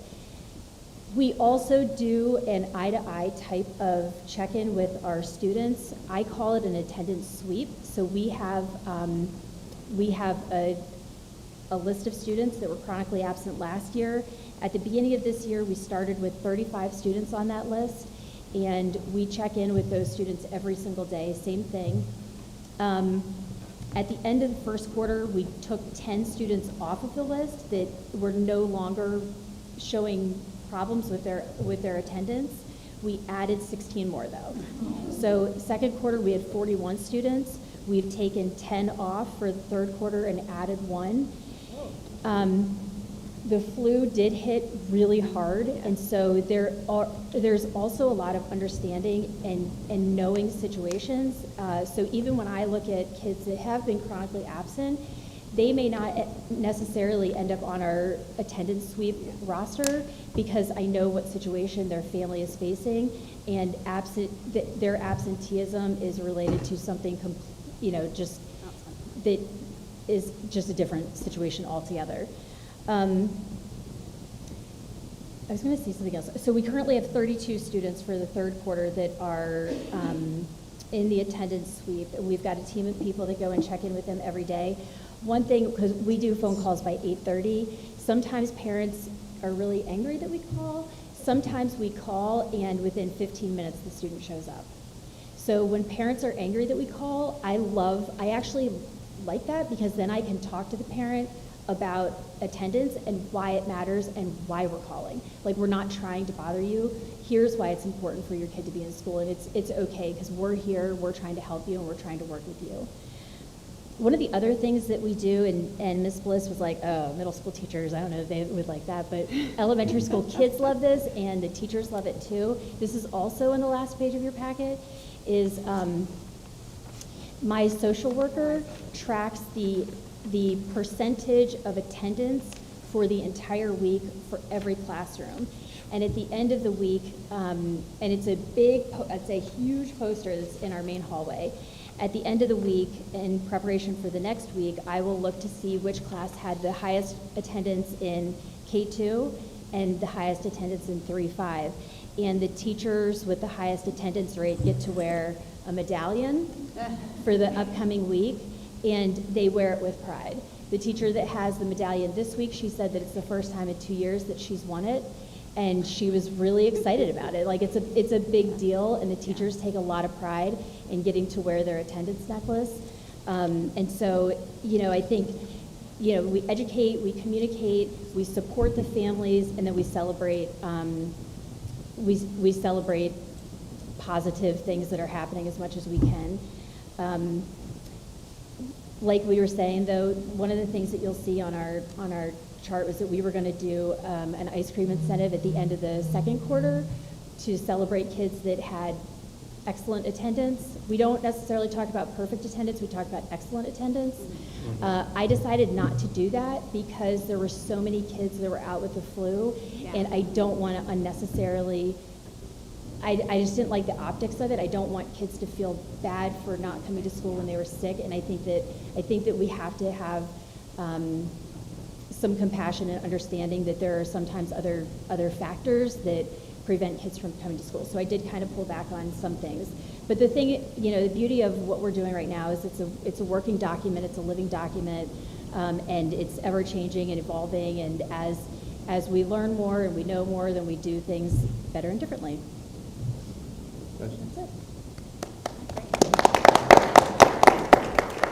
And I would like to say, first off, ladies, thank you so much for that. I mean, it's so important. But I do think that as great as it was today, this would be so much better next week. Just because, I know we have TV cameras here today. We don't really get a lot of support, or not a lot of watchers. But I mean, the regular board meeting has a lot more watchers and a lot more people in attendance. And I mean, this is such an important message that I'm not saying next week you have to be here, but well, actually, I am. Can we do it in a teacher voice? Can we do it in a teacher voice, upcoming teacher voice? In an upcoming. So that was 20 minutes, so I need you guys to be aware that that's what it would be next week. I'm the one who suggested it, so I can't be wrong to say, oh, I don't know. I think I would encourage us maybe, in light of the principles, if you guys are okay with moving all of our strategic initiative updates to the meeting instead of the agenda review, then they won't have to come twice.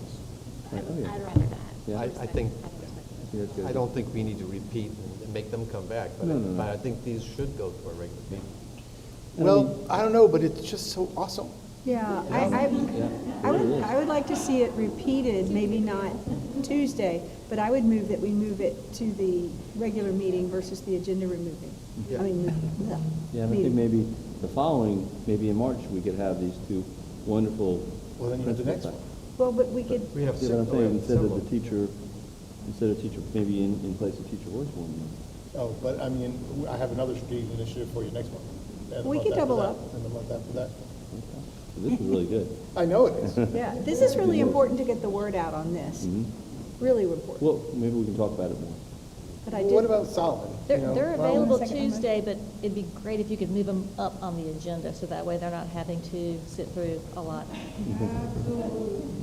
Okay. Well, are there any questions, Doctor? Less of a question, again, more of a comment.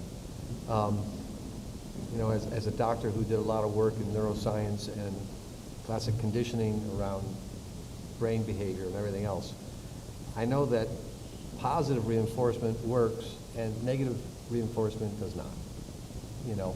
And so the fact that you guys are coming at this from you know, the old style with the rulers across the hand and coming at everything from a punitive standpoint, it still somewhat exists in our world and in the educational world. So to see you guys coming at it from a very different level is really impressive, and I'm so grateful. Thank you.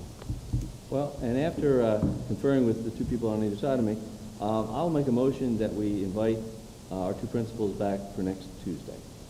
And Ms. Brenner, too. And Ms. Madden, too. Yes. and is that in place of, or is that in addition to the regular? It would be in addition to the teacher voice, because I think there's somebody's already lined up for Okay, teacher voice, addition to teacher's voice. under information. Okay, there's a motion, second, any discussion? Good idea. All in favor of inviting our principals and Ms. Brendan back next week, just signify by saying aye. Aye. All opposed, like sign. Passes 7-0. Ladies, what are you doing Tuesday? I told you guys that was gonna happen. Mr. Perry? Yeah, before we move on to our next item, I'd like to get a 5-minute recess. Are we done with? Yeah, but we have one other group that needs to speak. Can we get them? You okay? Yeah. Let our public come up. All right, next we have our HR leadership development overview. Ms. Keller? Thank you. Changing the guard. All right, so absolutely wonderful news about students, and I can tell you that I'm equally as excited to talk about the adults in the building, right? That partnership between having our students get here is largely in part to partnerships with our parents, of course, but also our teachers, our counselors, our social workers, all of those folks. So I'm thrilled to have invited, to have been invited with the educator development team, and once we get rolling, I'm going to go ahead and let them introduce themselves, although I'm sure many of you know who they are and the amazing job they do. But to really kick it off, teacher retention remains a critical priority for our district because we employ about 1,700 students here. And we know that their experience, stability, and effectiveness directly impact student outcomes. We know this. Research consistently demonstrates that while compensation plays a role in employment decisions, long-term retention is most strongly influenced by non-monetary factors. We know this in the research. And specifically, it speaks to job satisfaction, a sense of belonging and value, and professional efficacy. So in response to this and this information, our educator development team has intentionally focused on strengthening these indicators through comprehensive non-monetary supports and retention strategies for our teachers. Over time, this team has evolved to meet emerging needs identified in our retention data, initially designed to support our beginning teachers, right, through our beginning teacher support program, specifically in years 1 through 3. The team has expanded its services to include teachers in year 4 with a plan to move on to teachers in year 5 in this upcoming school year.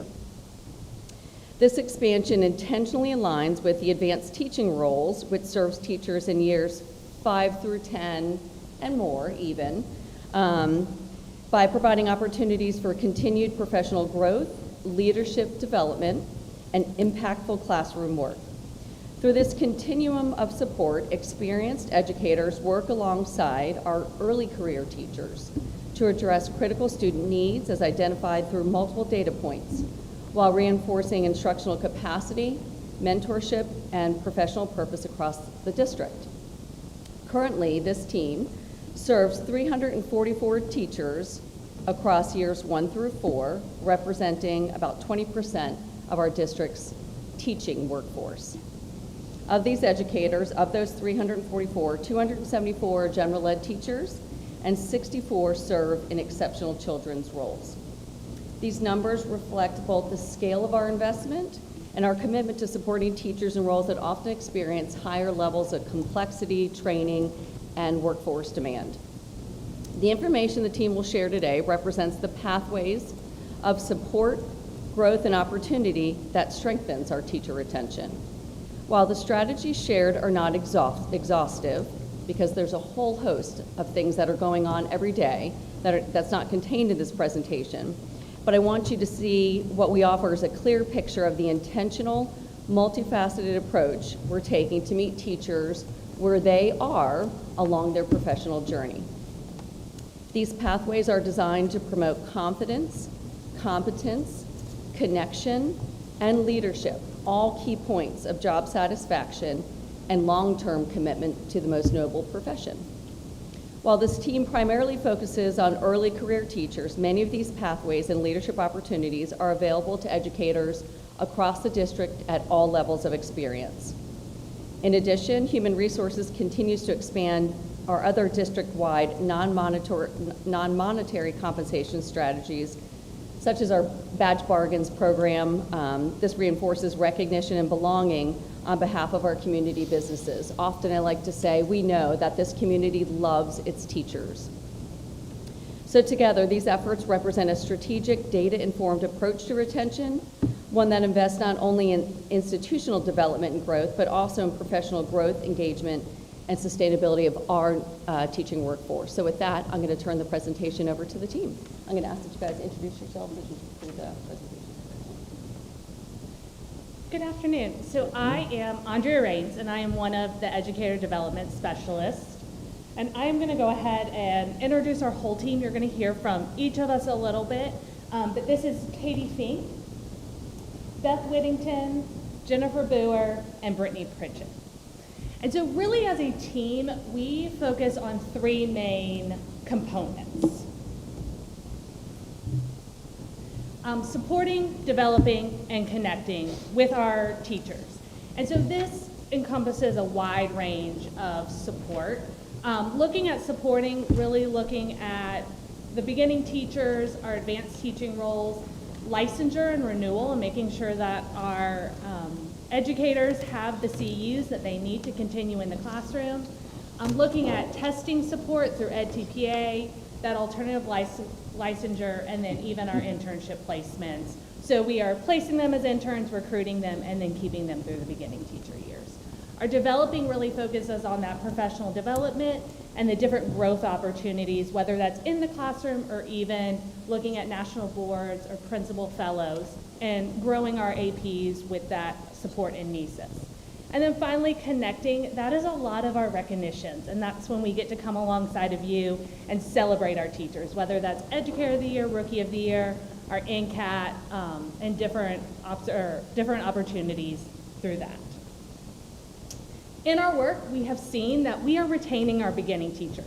Across the board, our average is above the state, but as you can see, we are losing our teachers in their early career. Coming years 4 and 5, that is when they are choosing to leave our district, to leave the profession. And so as Ms. Geller mentioned, that has really been our focus this year, is how do we expand our reach beyond beginning teachers and really support those early career teachers so that we can keep and retain them as well. So you're going to hear a couple different things that we have put in place over the past year. And so I want to talk with you a little bit about what it looks like on a daily basis for what we are doing and how we support. And so through the education development team, we support 250 beginning teachers in that pre-BT to year 3. And then within that, there are 96 teachers that are alternatively licensed. And then we also work with the mentors, and there are 222 of them, along with 7 lead mentors. On a daily basis, we are working within compliance to State Board Policy TCED 016. We provide a BT1 orientation. We also provide monthly professional development, not only for our BTs, but also for our mentors. We do quarterly walkthroughs in all of our BTs' classrooms. We have quarterly lead mentor professional development. We provide guided observations for all of our BTs, years 1 through 3, where they can go into model classrooms. We also support with licensure, providing meetings and support throughout their process. And it is noted that we are an exemplar BTSP per NCDPF.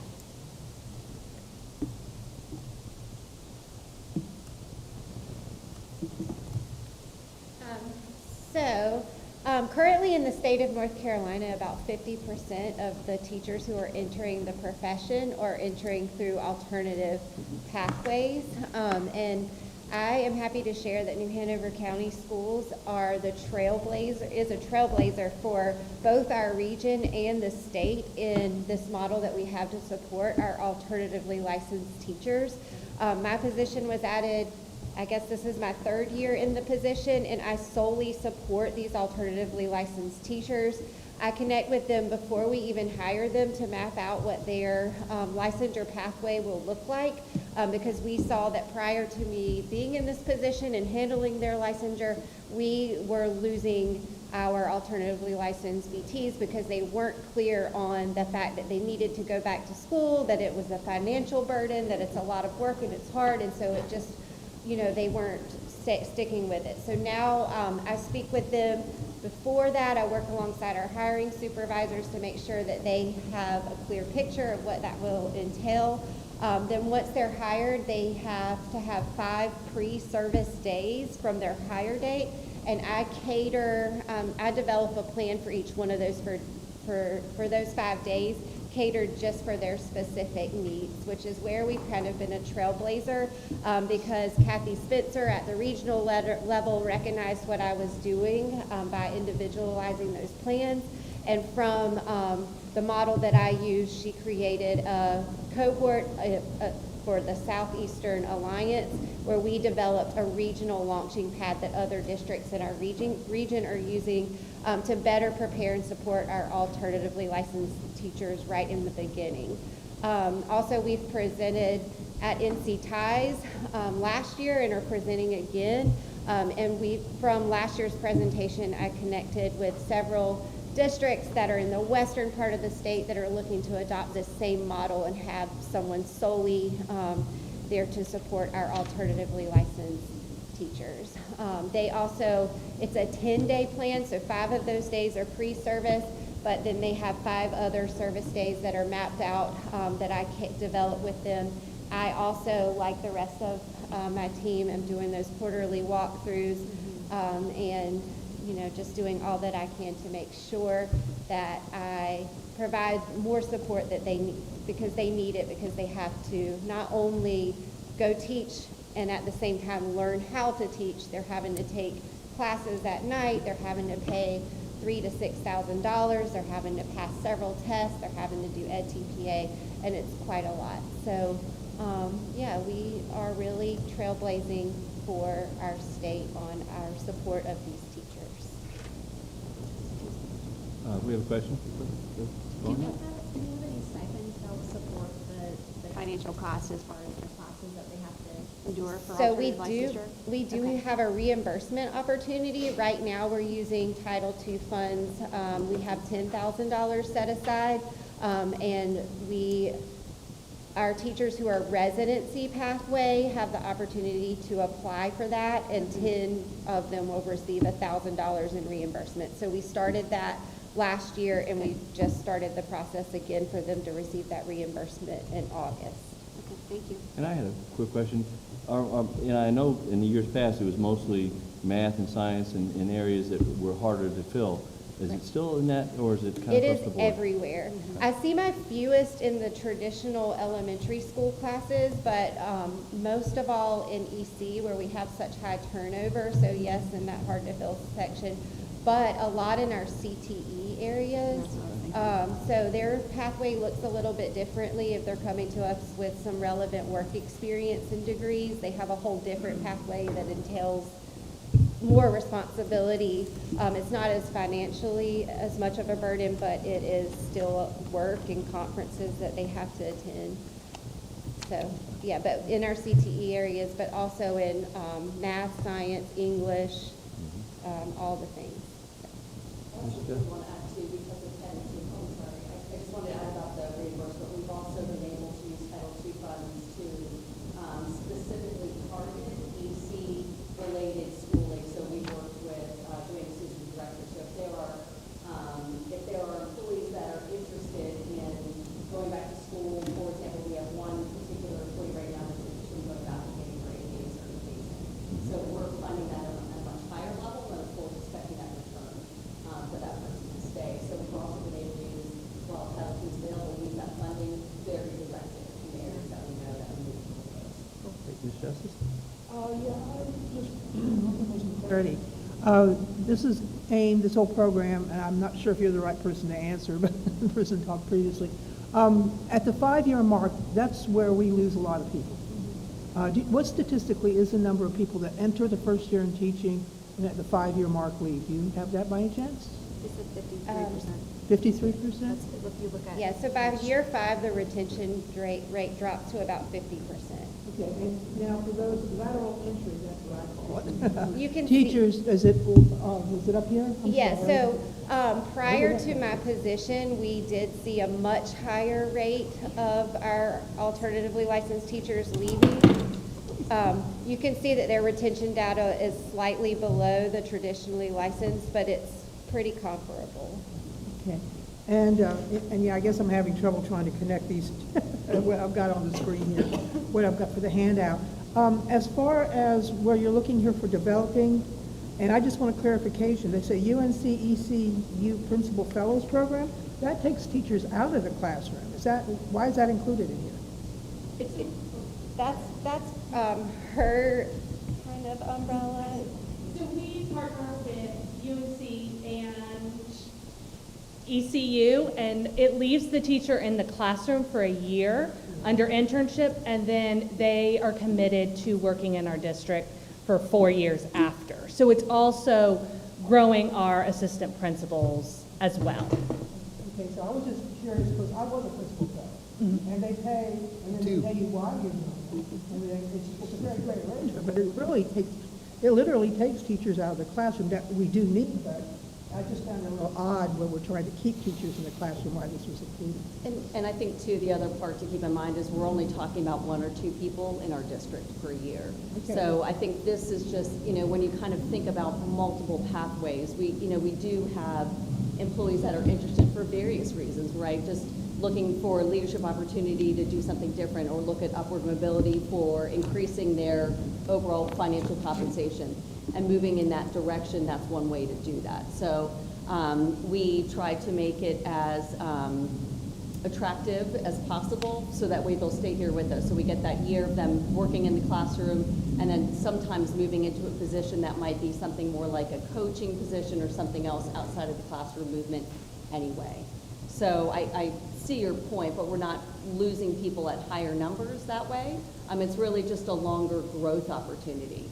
So 1 or 2 people a year, potentially. Educator, the word educator, I guess I'll focus on teaching, because that's where we're really struggling, is trying to maintain teachers. Mr. Perry. At the 5-year mark, of the people that we are losing, what percentage are they, do we have an idea of, like, are they just leaving profession altogether, or are they going to different school systems? What's going on?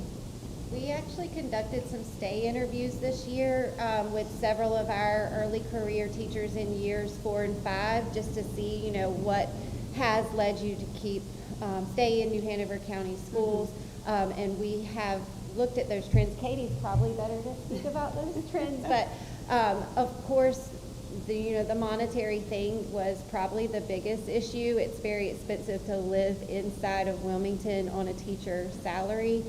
So our team is considering those as those things. But a lot of them too, it's time that they get married, they have children, they stay home, that sort of thing. So it's life changes.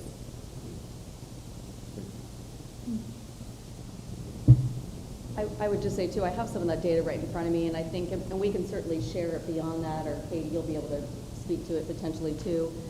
Some of the information isn't related just to us, right? It's sort of that profession overall that presents some challenges. And that's really why we're looking at expanding what we know works to keep our teachers in years 1, 2, and 3, along with the research and the data that they collected that also speaks to why they stay. We might have the key ingredients, we just need to expand it a little more now, so knowing what works. So really when I look at it, some of it is financial sustainability, I think just given our local demographic here in Wilmington particularly. And then just looking at, again, some of the parts of the profession, student behaviors and needs, and then, looking at what we know works. That BT, post-BT transition support, guided observations, being able to get out and see what other teachers are doing. So we do have that data, I think, just off the top of their heads, they might not be able to share it today. Great. Dr. Merrick. Well, I guess the question, because I'm sure there's a multitude of reasons that teachers leave, and not just in New Hanover County, but curious as to how we compare both to the state and perhaps more appropriately to the Big 12, because those Big 12 might have more in common with us in terms of district. And that's a good point to make. This is the first year, now that you guys have a good HR director, this is the first year that I know, the guy before, right? This is the first year that we have been above the state average in retention, and we missed being first out of the Big 12 by 0.1%. Oh, wow. That's awesome. So I know that when you think about the Big 12, that is more teachers than the rest of the state put together in those 12 districts. Wow. And to be very close to the front of that one is significant. The problem is that there is a lot more movement than you've seen in other places. I think that's a challenge. And so it's also a challenge as a teacher if you look at years, again, 15 to 24. Yeah, well, we know what that's about. Where you see that plateau, where you see master's pay. There are a lot of issues to absorb and retrofit. I mean, I know that the county is giving and as the board, you guys are providing a very healthy supplement, but it's just a challenge when we're bumping up against that state kind of schedule. Ms. Justice. When I was teaching in the 90s, when I got my principal fellows and left the classroom, that was the same number of people left then. Mm-hmm. And this is something that's across the nation. It's the teachers' working conditions are so difficult. If you talk to teachers, would they rather have a pay increase or more time and resources in their classroom? Overwhelmingly, they'd always take the time and more resources. That's what the challenge is. That's what the pain is. Their lives are rough. Okay. And fulfilling, too. My name's Jennifer Booher, and I have the honor and privilege to lead the teachers in schools that are involved in the Advanced Teaching Roles program. This is our second year in implementation, and we're really excited. We have 7 schools that are involved in this program. And as a part of the program, we have built a group of teacher leaders that we call multi-classroom teachers. And those teachers work directly with 3 co-teachers in their building. They are in classrooms a minimum of 50% of the day co-teaching with those 3 teachers. They also provide planning support, data analysis support, and any other support as far as like parent conferences and things like that that teachers may need. We look at school data, student data, like if a grade level is coming to, a group of students is coming to a grade level with significant needs in reading or math, and that's kind of how we place that. We also look at how many years a teacher has been working, and we support a lot of our early career teachers through this as well. As part of the program, we provide professional development to the multi-classroom teachers once a month to ensure that they have the tools and materials they need to help with that data analysis and planning support. We also are doing quarterly PD with the co-teachers that are being supported. We want to continually bring them back to the research about co-teaching and co-planning so that we know that we're doing that with fidelity. I get into each classroom monthly and provide the co-teacher, the principal, and the multi-classroom teacher with written feedback after those visits. And we are just continually collaborating and figuring out ways to support. One of the things that we changed this year from the BT team into the ATR program is we are also doing some guided observations, so different cohorts of MCTs and co-teachers can go see MCTs and co-teachers at other buildings, and that's been really successful as well. And then as a part of the program, we have also developed a New Hanover County Schools Leadership Academy. We had our very first meeting last week. That is a cohort of 22 educators from kindergarten to our adult learners in our EC program, where we are working with them and talking about what is a school leader, what does it mean to be a teacher leader, and how do you become a teacher leader. And so we're really excited about that as well. And Ms. Brewer, can you tell us what percentage of your master teachers came back from last year to this year? Our multi-classroom teachers, that was 100%. Oh, sorry. Our multi-classroom teachers, 100%, we retained them. And off the top of my head, I believe I was about 80, I was right in line, 81% I believe it was, for the co-teachers that came back. The master teachers, 100% of them have come back to do it again, which is, I think, very powerful. All right. I have a question. Ms. Barnhart? Thank you, Mr. Wildeber. And you might not know these numbers now, but I'd like to see the effectiveness. I know when this program first rolled out, it was 565 students, and now we have the ability to support 802 students. So to see where we're seeing that growth level, because I know it's one of the methods that we're looking at for the CSI schools that we have 3 of them this year to expand advancing teacher roles. So that would be helpful for me in just the decision-making to see. Yeah, I can tell you off the top of my head, 26% of the classrooms that were in the program this past school year exceeded growth. Wonderful. That classroom teacher.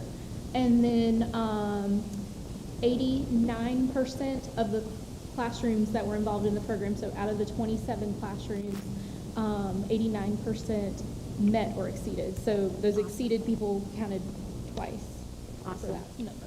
Ms. Bradford? And this might be more appropriate for Ashley, and I think Ms. Barnhart will know the answer, but remind me, did we not go to the General Assembly and get grant funding for this? And the second part would then be, are we reporting back to the General Assembly our numbers? So we have meetings. I'll let Dr. Barnes Dr. Barnes. I know this. Oh, he's got the answer. It couldn't be better. I just emailed the board a one-pager that they developed that I have sent to DPI to talk about expanding our ATR program and some of the data points that we developed for them. Awesome. So we are sending that back to DPI to say, this is working. Now give us more money so we can do more. Yeah. Exactly. So the General Assembly instructed the DPI to give us the money, and so we're going to them to tell them. We had to, DPI was where we sent the application. So I've been talking with Mo Green and Dr. Petrie Morton, who are the top people at DPI, to expand the ATR program, and here's the results that we're seeing. So I just forwarded that to you guys. So this is one of the examples of us going to Raleigh and seeing good results with funding. And before you leave, there Ms. is Duff? annual reporting. You had asked about Yes, reporting. ma'am. There is annual reporting that they submit to DPI every year. Yes, and I actually just worked on sending them the information about the teachers who are supported, and then they have to report to the state board in October of each year. I think they report in September, and then it comes out in October, if I'm correct. Hey, Ms. Justice. You said it's a one-pager? You said that 89% of the classrooms were proficient with Bob, student scores? No, ma'am, that's not what I said. I said that they met or exceeded growth. Yes, ma'am. Now, what schools were are these classes taking place in? This school year is Bradley Creek, Forest Hills, Mary C. Williams, Murrayville, Winter Park, and Wrightsboro. Okay, thank you. And Sunset Park. I'm so sorry. Okay. No problem. I was like, that was only 6. All right, thank you very much. Dr. Frank? All right, and so again, I'm Katie Fink, and I'm going to circle back to the retention conversation because you're right, Mrs. Justice, this is not a new issue. It has been around for a very long time. When I did my dissertation 10 years ago, the statistic was that 50% of our teachers leave in year 5, and it's still the case.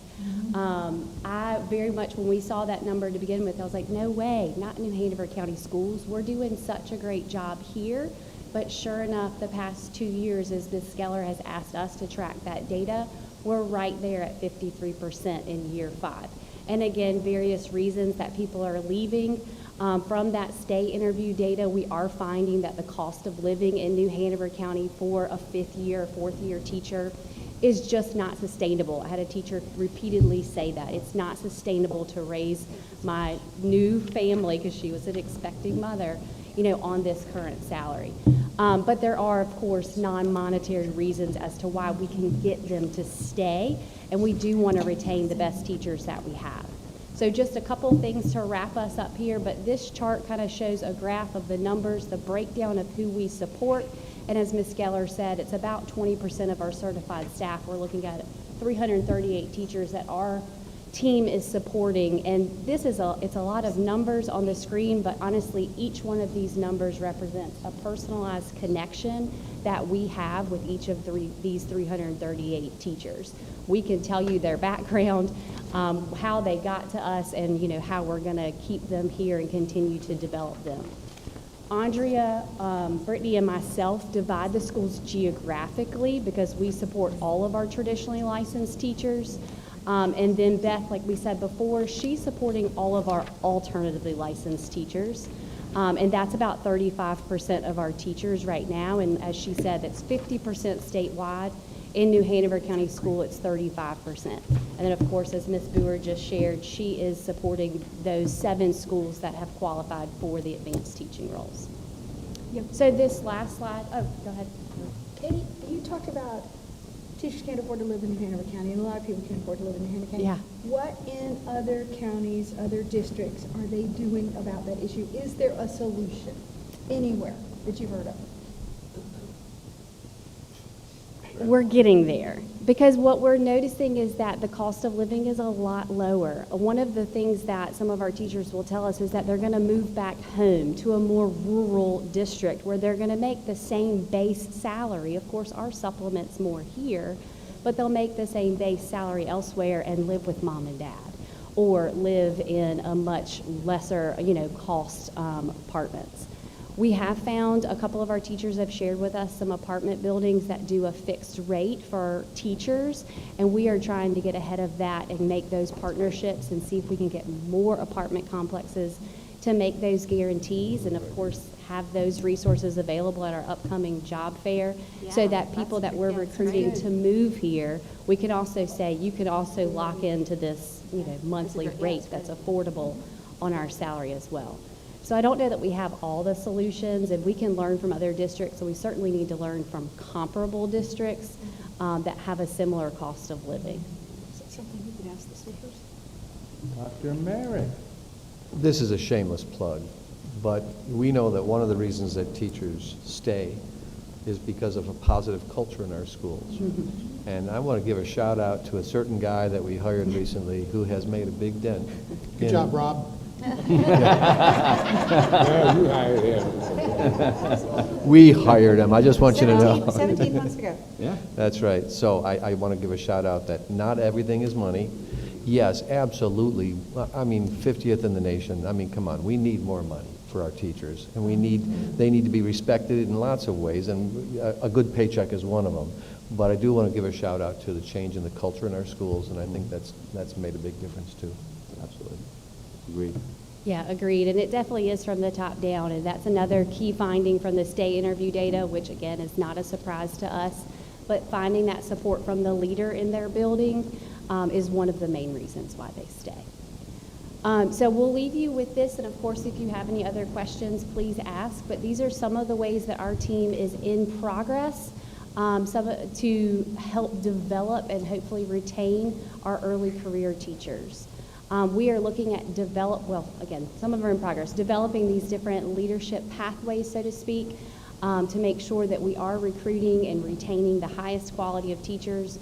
We'll have a pathway for those aspiring leaders that can lead to, like Ms. Geller said, instructional coach type of positions, so they can lead within their building, but also leading within their classroom, Or for some folks, what's going to keep them in New Hanover County Schools is to move into an administrative type of position. We found that a lot of our teachers want to learn from each other. So we also have a pathway to develop professional development facilitators, and we're going to host our first major professional development day on March 3rd, where it's going to be led by teacher leaders, and most of them are early career teacher leaders as well. Within the Enhancing Your Craft, a lot of that is going to focus on national board support. We have a beginner to boards program, which is focused on years 3 through 5 teachers and helps provide them with support needed to achieve their national board certification, which of course comes with a 12% supplement from North Carolina. But as within that too, there are other grant options available to help pay for the national board certification and hope to expand to not only support early career teachers, but any teacher or certified staff member that's pursuing national board certification. And then again, the Leadership Academy, which is also coupled with the ATR program, and providing teacher leaders with that professional development to enhance their learning so that they can be leaders within their own building. So hopefully more to come with these different programs, but we are hopeful that this will provide them with the support and the development that they need to find their niche within New Hanover County Schools. Yes, Ms. Any questions, Mr. Justice? Yeah, I'm looking up here and it says facilitate the teacher cadet program. Didn't that end? That is a program that we're also really excited about. It started this year. So we have... Where did it start and what's going on? Sure. It's 3 of our schools have the Teacher Cadet 1 and 2 honors program. So right now that's at Laney, Ashley, and New Hanover. And then Hoggard has retained, it's a CTE, Teaching as a Profession class. So both of those offer amazing pathways. The Teacher Cadet program, we've been able to rally some really great educators so that way we can not only focus on teachers, but educators or different professions within a school. So we're also talking about related service providers, counselors. So the focus isn't just solely on teachers, knowing that that can also be our pipeline for teachers that could then lead into, of course, the board scholars, and then potentially maybe look at UNCW where they've got scholarship opportunities, and then they can return back to us. So it's sort of another one of those longer range, sort of hit a running way that in a couple of years we'll get that return on our investment. So this is, because that was very sad when it ended. I mean, a lot of people thought the case. I'm so glad to hear it's back. Did it just start? And where did the initiative come from to start it again? And thank you, whoever did it. I'm going to give Ms. Geller that one, but thank you. One of the things that we realize is there's been a work with a group called Teach with Joy. It's a network throughout UNCW, and a lot of our teachers have started. And so we cherry picked some people from that to do a class on teaching. So that was Ms. Geller's brainchild. We're very excited. It's starting second semester, and Ms. Pritchett, I don't know if you want to add anything. She's kind of spearheading it from this office too, to make sure that she can stay connected with those teachers, aligning resources, so we can really make it, I think, hopefully a really exciting opportunity, a way to get students thinking about working in schools, even if it might not just be a traditional teacher. Did you want to add anything? I was just going to add that it just started this semester, so the students have just been in for the past few days. I think New Hanover has the largest program right now. There's 16 students enrolled in their class. And I am making an effort in the next week or so to get to all of those programs to discuss and share the information for the board scholars so that hopefully there is that connection there between the two. Thank you. Any other questions, board members?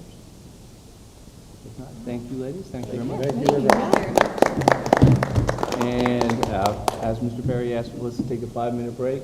Let's be back on the area here at 5:30, please, 4:30. I sure can. Yes, please. It's right here. So for those of you who are interested, you folks, the Connor squared over there, North Carolina has the highest percentage of national board teachers in the nation. And we are number 23rd in the state of that number. So out of all 115 school systems in the state were 23. We're just a little bit over 14% of our teaching staff.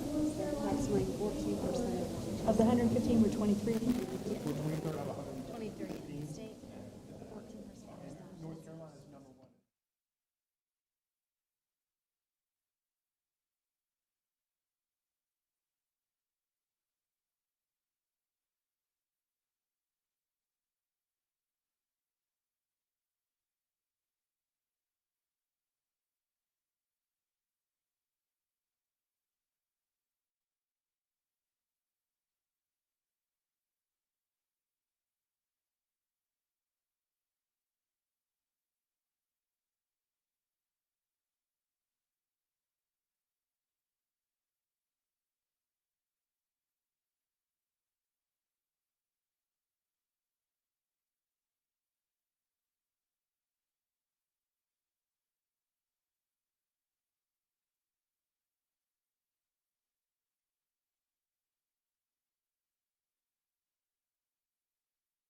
Okay, we're ready to come on back.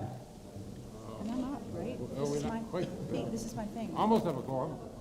Yeah, hustling. Okay, we have one more thing before closed session. We do have a lot to talk about, so let's carry on. That is time, of all things. Time of our meetings. Ms. Bradford, you brought that forward, so I will turn it over to you, Ms. I Bradford. did. I gave plenty of advance warning. Today's the day. I move that we continue to reduce our meeting time to not exceed 3 hours. Second. The last 3 meetings that we've had have been at 8.5. 2.5. Sorry. 8.5 hours. 2.5 hours. So it's very doable. Obviously, we can extend time with emergency situations, but that's what I move that our norm become. Can I have a second? We have a second. Discussion. Well, before that, can you refresh our memory on how long next week's meeting is going to be? Please, Ms. Mason. With that addition, because we did have that flexibility, we are just over 3 hours at 190 minutes. 190. So because we did have some flexibility to add that 20-minute presentation, we're a little over 3 hours. Okay, and Dr. Merrick had his hand up, so Dr. Merrick and Ms. Justice. I support this motion because I do believe that if we have a goal, you're much more likely to make it. I do believe that there will be times, and perhaps even next month, we'll have to extend it 10 minutes if we do what we say we're going to do. And I think that's okay if we need to extend it. But if we start out with the expectation of a 3-hour meeting, then we're going to do everything we can to keep it within that 3 hours. There will be times, I know, that we have to extend it. So in a sense, I see this motion not something that is binding us, but something that is more aspirational. And I do believe that we can do it, and I support it. Ms. Justice? Yay, I was a person in an 8-hour meeting before, and you have been also. That's not a joke. I was there. Not a joke. And that was ridiculous. Here's my concern. The people's business is the priority, and I don't want to set such a short limit. I think the 4 hours now and doing what we're doing serves well. I have not seen any reason that we need to be cutting corners. 4 hours is just comfortable. That's my opinion from having been in those 8-hour meetings. The fact that we're sitting here at this agenda review and doing this now is excellent. Something that honestly I had been suggesting since the second year back in 2020, you know? So you guys, the board that came on and changed things actually did it right. Thank you. And I do believe, in my opinion, from experience, that just leaving it as 4 hours is good. Keep doing what we're doing and cutting it, because you're talking about aspirational. I don't see any reason to be aspirational. I just think, just do it. Just do 4 hours, and if we're less, then that's good. That's my opinion. Everybody's got their own opinion. That's just what I have to say. Ms. Mason and Mr. Perry? So I thought a lot about this, and having been chair and having had to monitor that time frame. So thinking about that, with the 4-hour limitation, we have had to cut short lots of discussions, and some of those can be had between board members prior to the meeting, but they should be happening in a transparent and public manner. We've had to extend discussions in the past due to different reasons, but sometimes there are some individuals that are very passionate about what they are supporting, and so they tend to monopolize some of that conversation and take some of that time. And so I think moving forward, what we need to be aware of and cognizant of is how long we're speaking and making sure that everybody has the opportunity to be heard, especially the things that have the greatest impact on students and staff. So right now, I went through the agendas that we generally have. And right now, call to audience is 1 hour. Recognitions and awards, depending on the month, can be anywhere from 30 to 45 minutes, which leaves about an hour to cover MOUs, policy, and any other presentations like the one that we added today. So I don't see that as being anything that's sustainable for us. So I can't support this. Mr. Perry? Yeah, that is to echo our vice chair, that is my biggest concern. Lately, our meetings have been shorter more or less because the topics before us have been less controversial. Not that we haven't had some disagreements, but there haven't been the big ones, like where everybody was passionate about it. And we had a lot of them early last year, and some of these, and then I felt like people were getting cut off before they had a chance to fully debate an issue. And so I don't have a problem with keeping it down to 3 hours for a thing, but I think we need to put the stipulation if we can't cut discussion short. We need to let it go, and if we need to call a second meeting in the month to take care of the rest of the business because we haven't got to it, then we just need to do that. I know we've been very leery. I think I've probably asked for a special session a couple times in the last year or so that I've been on the board, and nobody ever wants one. But, I mean, sometimes, maybe right now it isn't one of those times, but there have been some times where we've had a full plate and then I felt like discussion got cut short. And that's not good for us, it's not good for our deliberations, and it's not fair to the public either, so. And I'm going to speak, and then I'll go over to my left, so just give everybody the opportunity. And as I start to speak, I'm going to actually share something that Dr. Barnes said, so I'm going to ask him to share. The Big 12, their average time is how long? About 2 hours. But their average time is 2 hours, which is great, but they only have a half-hour called audience. So we'd have to cut that right in half to begin with. I mean, and it is, I hate to say it, I'm one of those guys. It's great to have a goal. I think that's wonderful to have a goal to get it down. But if you sit there and say it's going to be 3 hours and you say 3.5 hours, everybody walks out discouraged and just, oh my goodness. I remember when my colleague to the right here was the chair, several times she had to, at 4 hours, she had to add some time and add some time and add some time. And, I'm right, and this kind of thing. I think it's much better if we stay, my thought is if we stay at 4 hours and we're out at 3.5 hours, everybody goes out happy. If we say it's 3 hours and we stay 3.5 hours, then everybody is disgruntled and, oh my goodness, why did, they have to add that time and add that time and add that time. I think 4 hours, I will agree with my other colleague over here to my right, and I remember those 8 hours. So 4 hours, I think, is a heck of a sight better than the 8 hours or more that we used to have. And to my colleague way around there, we used to have 2 meetings a month, and they both went for, at least 6 hours, and if not 8 hours. Yeah, way over that guy that mentioned having a second. Mr. Perry, when he mentioned having a second meeting, we used to have a mid-month meeting that started at 5 and went to at least 9:30, and we had a regular meeting that started at 5 and went to 11:30 or 12. So we're a lot better than we were, and I don't think anybody's going to want to raise their hand and say, let's cut the call audience. Nor would I. But if we don't do that, I think, as Dr. Barnes shared with me, that those are typically a half-hour called audience. So, I see one of our favorite called audience people out there right now, and I'm sure she would not want to say, well, let's go ahead and cut that time in half either. So, I just want everybody to be aware of all that. Let's go over here to Ms. Bradford and then Ms. Barnhart. Well, if I do the math right, if the Big 12 are doing 2 hours with a 30-minute call to audience, you add another 30 minutes to that, it puts you to 3 hours. If the Big 12 can do it in 3 hours, why in the world can't we? Why is the dysfunctional past of these marathon meetings, why is that a precedent for us? My goal was to get us out of here at a decent time, to get our staff out of here at a decent time. We want to reward our staff with money and all these things, but you have to understand the gift of time to let our staff go home 2 hours early, one hour per meeting, 2 hours early every month. That's a huge gift of time, and that is part of my goal. The last 3 meetings, we've gotten out of here early. We felt better. We weren't as exhausted the next day, and that is my goal. I believe it's doable.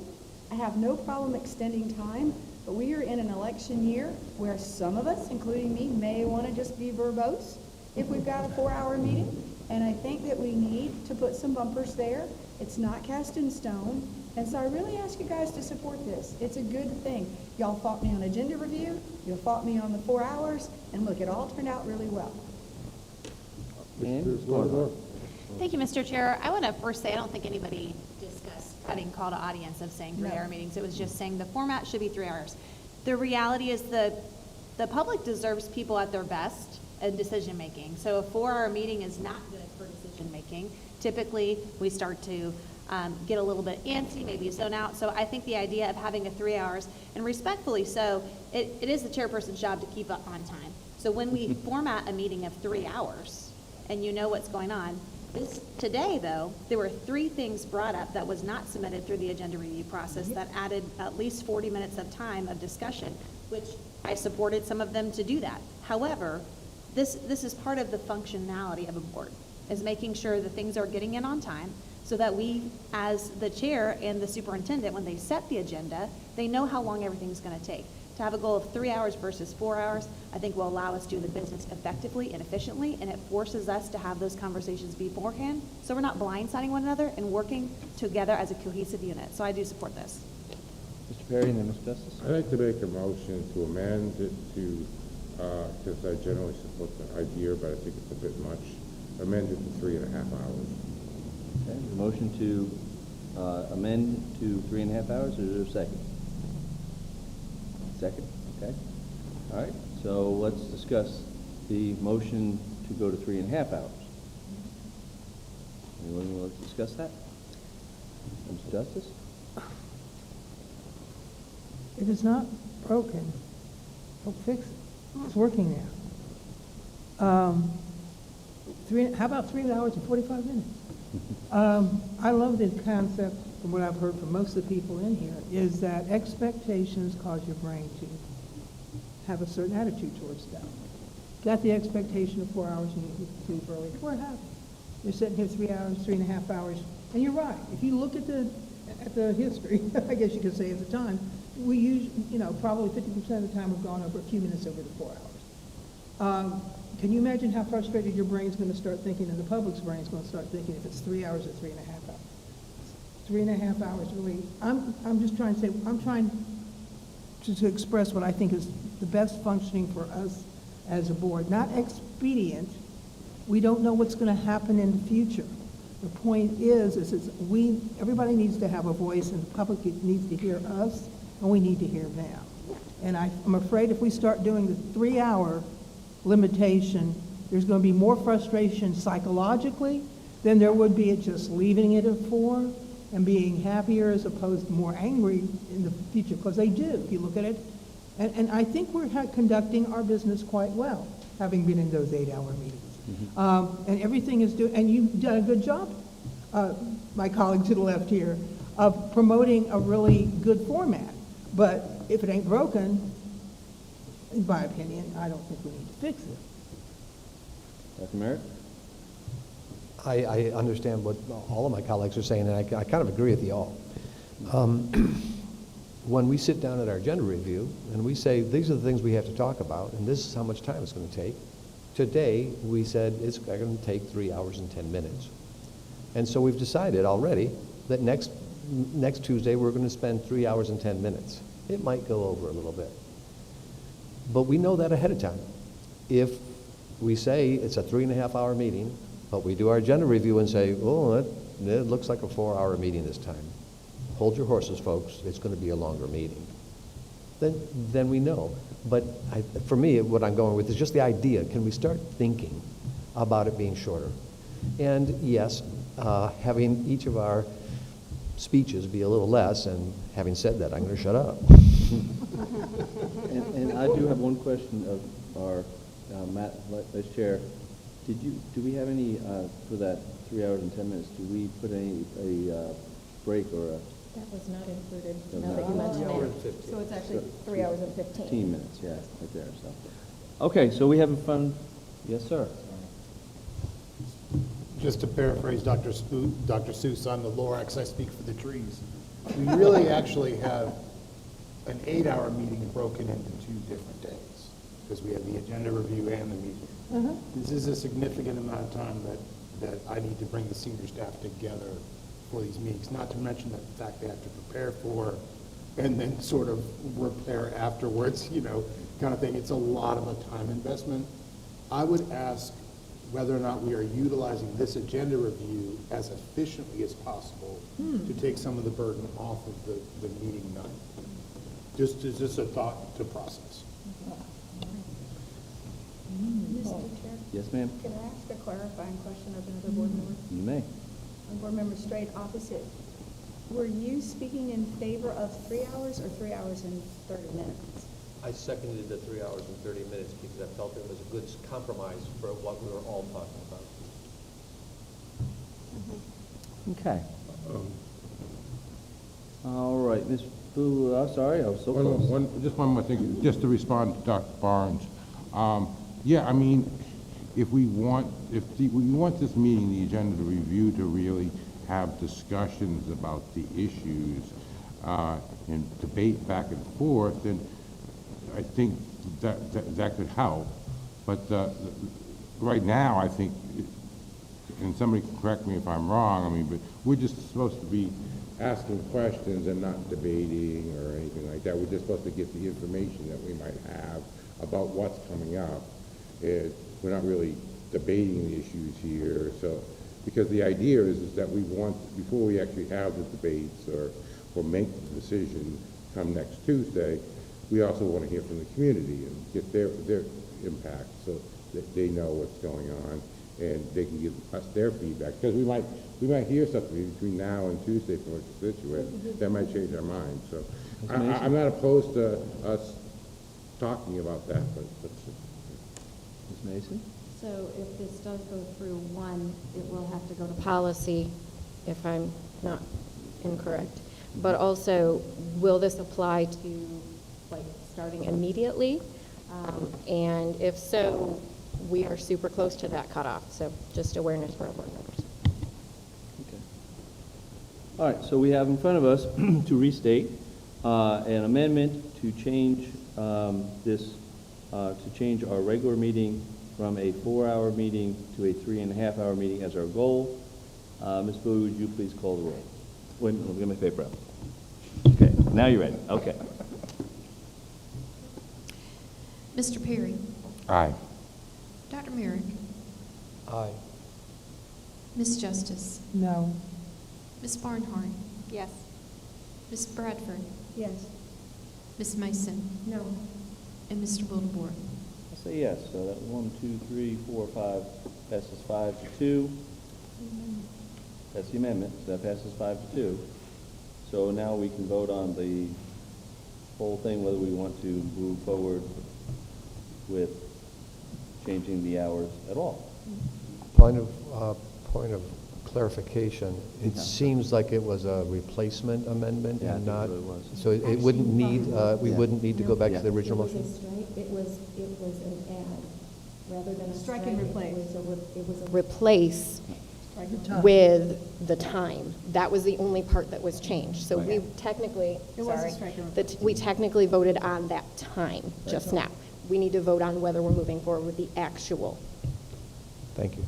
Okay, so we will call the roll again. Ms. Bowie. This is again to make sure, so now we have replaced the 3 hours with 3.5 hours, whether we want to change, and Ms. Mason is correct, we would also have to go through policy. And I would say that this would not go into effect for next week since we've already set the schedule for next week, but would go into effect for next month, if it passes. If it passes policy. Sorry? If it passes policy. No, We you would said just you have to go- Now it would have to. We just have to go with policy to because change. as of right now, as of right now in policy, it says 4 hours. Yeah. I just swallowed around, sorry. It would just be a change. Point of order, which policy is that? Is it 30? It's in there. 30? It would be the one that dictates Basically, meetings. meetings, yeah. I looked Agenda. previously, just a minute, I couldn't It should find be it. the agenda one. I couldn't find it in the agenda one. I will look them, I don't have it all. Go ahead, we'll have to look back for it.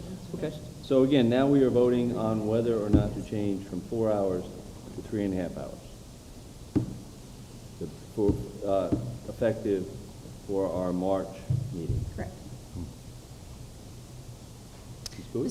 Mr. Perry? Aye. Dr. Merrick? Yes. Ms. Justice? No. Ms. Bradford? Yes. Ms. Barnhart? Yes. Ms. Mason? No. And Mr. Wildebohr? Why not? Yes, I'm going to say, so it stays with the 5-2. Okay. With that lovely bit of information behind us, we will carry on with we will now move to our closed session. I will call for a motion to go to closed session pursuant to General Statute 143, 318, 11C for the following purposes: to prevent the disclosure of information as privileged or confidential pursuant to General Statute 115C, 402, and not considered a public record within the meaning of Chapter 132 of the Public Statute, General Statute, excuse me, to prevent disclosure of student records rendered confidential in the family education rights, to consult with an attorney in order to preserve the attorney-client privilege between the attorney and the board, and to consider qualifications, competence, performance, character, fitness, conditions of appointment, or conditions of initial employment of an individual employed or considered for employment with the school system, or to hear or investigate a complaint, charge, or grievance by or against any individual employee. And we have a motion. Second. First and second, any discussion? Hearing none, all in favor of moving to closed session, please signify by saying aye. Aye. All opposed, say like sign. That passes 7-0. We are in closed session.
PD. We have to approve the personnel report.